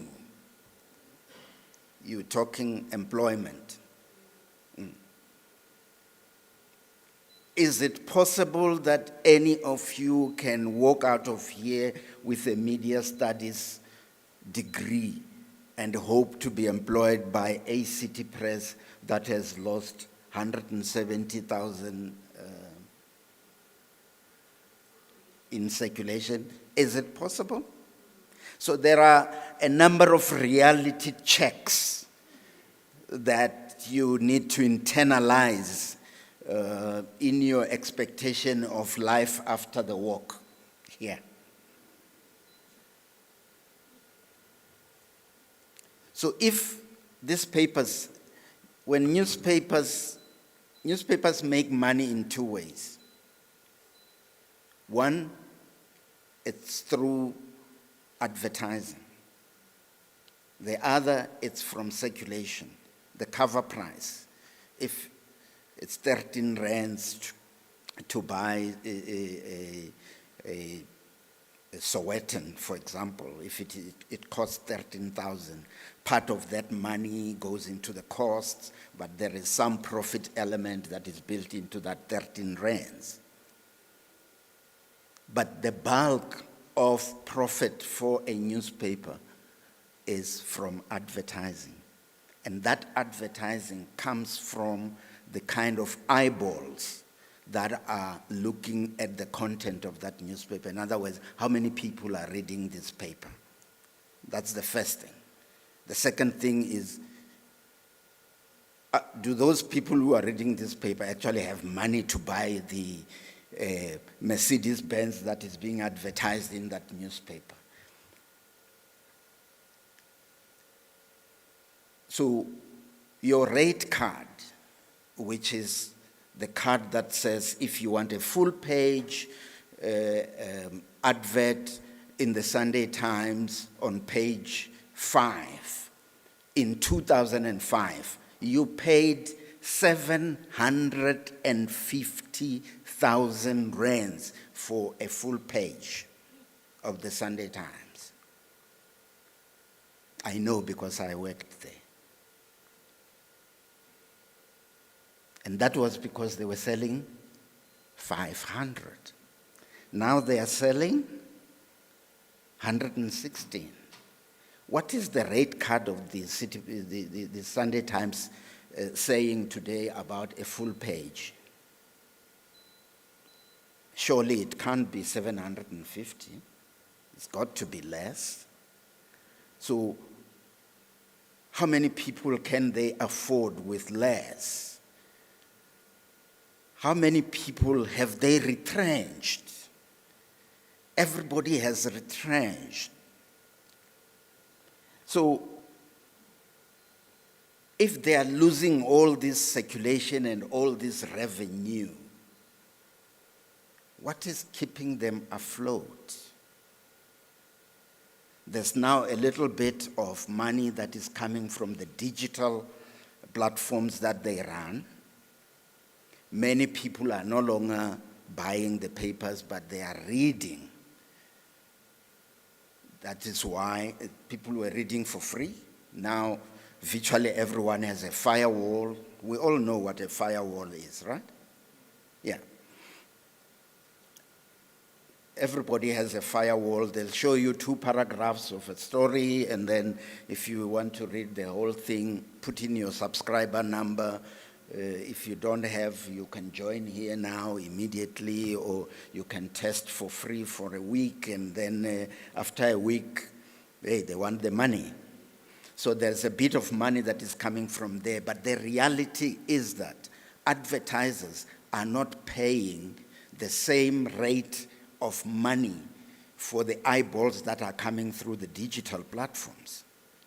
I don't know why, but that is the reality. So effectively, what I'm saying is that the picture, in terms of print, is quite bleak. The journalism itself, I was asked to speak about print and journalism. The journalism of print itself has changed. Long ago, when I was running around here writing stories about students' uprisings here, people would rely on the paper for breaking stories the following day. They would buy the paper the following day to hear what has happened. That is no longer the case. Stories don't break in newspapers anymore. They break on Twitter, on Facebook, and elsewhere. So what does that do to print journalism? It means you have to write your story knowing that the fact that something happened, it's no longer news.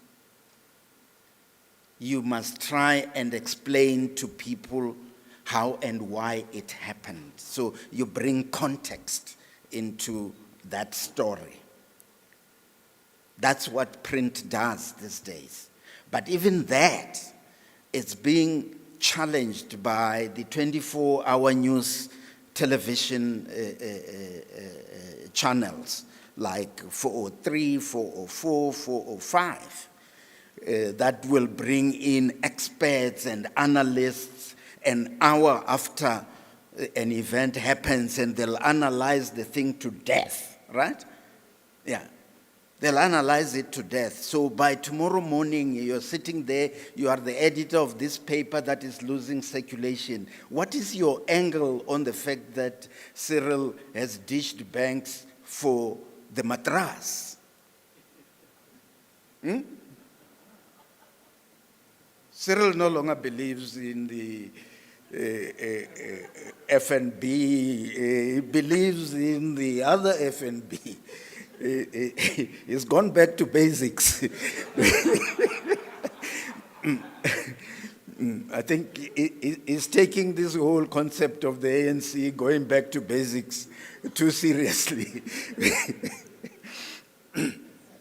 Yeah, but what is your story tomorrow when Bo Livando, Bo Spanibani have been all over the show talking about the implications of what has happened? I used to be, before I got into this new profession of worrying about ticks on the cattle and, and foot and mouth disease. I used to be a judge on many of these journalism awards. There was a time when there was, in the print sector, a section called breaking news. It doesn't exist anymore because print doesn't break news anymore. News is broken, if it is broken, on the digital platforms of those publications. But in all of these things, as they happen, journalism itself survives. It survives the demise of TV, the old-fashioned TV where the news would be at 7 in the evening. You would all rush home. Hey, man, I mustn't miss the news at 7. The news is now every hour, And you can watch, as my friend was saying here, you can watch it anywhere, anytime. You don't have to rush home. You can watch it anywhere. So journalism survives all these twists and turns because journalism is the source of the reliable, verified information and news. That's what distinguishes journalism from everything else. If somebody sits at home or under some furanyana somewhere and they start tweeting, that is not journalism. Journalism, it's about information that you get. You go out, you verify whether it is true or not by talking to all the people. You make sure that whatever it is that you're putting out there, it's verified and it's as humanly as possible, correct as you can be, and you are being fair to all the parties that are in there. That is what journalism is about. So journalism, as all these twists and turns happen, journalism survives because it is the source of verifiable, reliable information and news that helps people make serious decisions about their lives. And that is why journalism guards its space so jealously, That's why you find there is the existence of the BCCSA, the Broadcast Complaints Commission of South Africa for television, and, or let's just say for the broadcast industry, and you have the Press Council of South Africa for print and digital, so that the ethical conduct of the purveyance of information and news to the general public, it's done in ways that are fair. That's how journalism is trying to defend itself. So in the course of the discussion here, Professor Bupape said that there was a discussion happening around the curriculum, should people specialize or not? The answer has to be no. This is no longer the age of specialization, because when I went into journalism, when you went out to a story, there would be a driver to drive the car. There would be a photographer to just take the pictures, and I will be there with my notebook and pen to take the story. Today, it is what I call the one-man army or the one-woman army. You drive yourself to this story, you get there, and back at the ranch, they want your first impression tweet. What's happening there? You must tweet, you must post on Facebook, find some audios, podcast, all of that, and put them, make them available immediately as you are there on your own.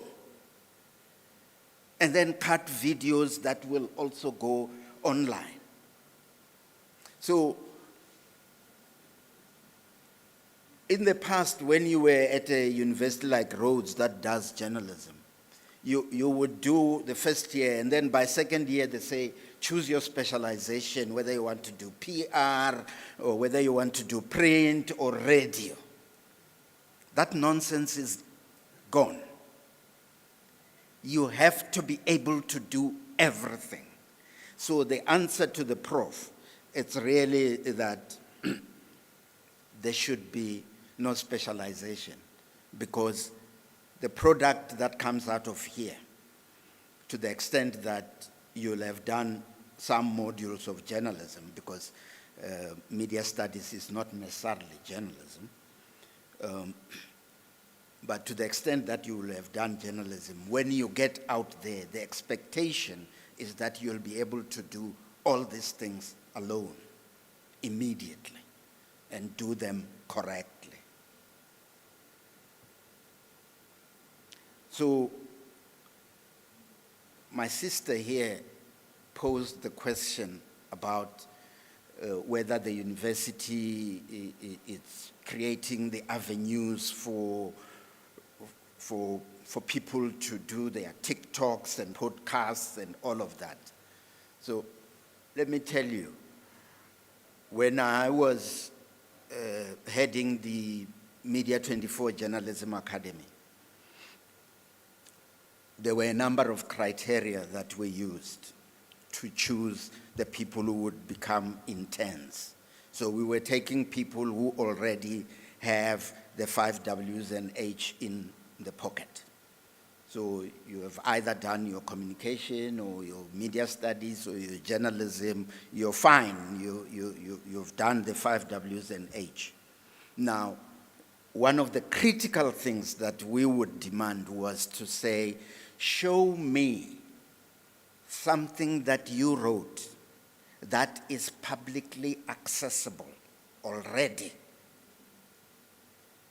Because by that time, in 2008, the technology with blogs and all of those things was already in place. So if you are really somebody who is interested in journalism, when you are here at this institution, you'll have written things and put them in your blog which is publicly accessible, and I'll be able to go there and see what you wrote. Many years before that, you would have written a letter to the editor, and then it would have been up to the editor to decide whether they think you're talking rubbish, nonsense, or sense, right? If they think it's sense, they'll publish. But with technology and the advent of all these online stuff, that big word that came on us in the early 90s, disintermediation, which means that there's no longer any mediation that happens between the source of the news and that information being publicly available. So if you didn't even have any blog that you have written, we wouldn't even look at you, my sister. We wouldn't. Because if you really, really want to be a journalist, it can't be that you're just burning inside but not writing. You're waiting to first go and be a member of the academy, and then after that you'll then start writing. Then you are not a journalist. A journalist, it's somebody with the desire that is burning inside, looking for a space to put that stuff out, and technology has now allowed us to do so. So, to your point, if you are here as a student and you are waiting for Victor here and the professors to create the platform for you to be able to do your TikTok, you're in the wrong business. If you were coming to my academy, you were out. Because you need to do it yourself. Because once you do it yourself, the stuff that people were talking about here, about creating your own platforms that will allow you to make the kind of money that will keep you alive, then become possible. But if you are still waiting for the university to create the platform, when you live here, you're going to wait for somebody to create another platform again for you. Thank you very much.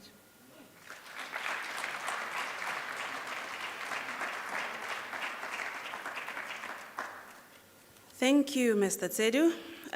Ladies and gentlemen, we are nearing the end of our program for today, and we would like to call upon the leadership, the SRC President, Mr. Brian Tsiri, to give us a vote of thanks.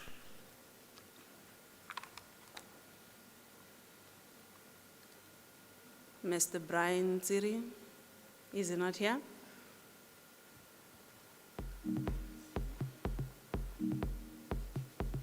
All right. In the absence of Mr. Brian Tsiri, allow me to thank all of you. If you may, I'd like to thank you for being such a wonderful crowd, and I'd like to also thank all our speakers, all the different university professors, lecturers that joined us for this event, all the different students. We appreciate you for having taken the time to come join us for this event. Let me let you know right now that this is the first edition of this kind of event. We are surely going to have another one a little later in the year. Right now the date is October somewhere, but be on the lookout. We'll do better, ma'am. We'll do better to make sure that everybody is familiar with the event. We'll do better in having more female representation. And anything else that you feel we can do better in, we definitely welcome your input. And I'd like to also just thank the university for having been open to allowing us to partner with them for this opportunity, and all the colleagues we've worked with from audiovisual, from logistics, from the marketing and communications department. Please, let's give them a round of applause to say thank you to the organizing committee. For making this possible. And I do believe that, as we grow and as we continue in the partnership, that there will be so much more than just this platform here, but the idea is to have it grow beyond this platform here. So with that said, ladies and gentlemen, thank you so much for your patience. Thank you so much for attending. And thank you so much for your presence and for your contribution and for your listening. I'd like to say thank you. And I'd like to ask our esteemed guests to please await to be escorted to the next venue, because your job is not done. But to those that came to join us for this event, thank you so much and have a good afternoon.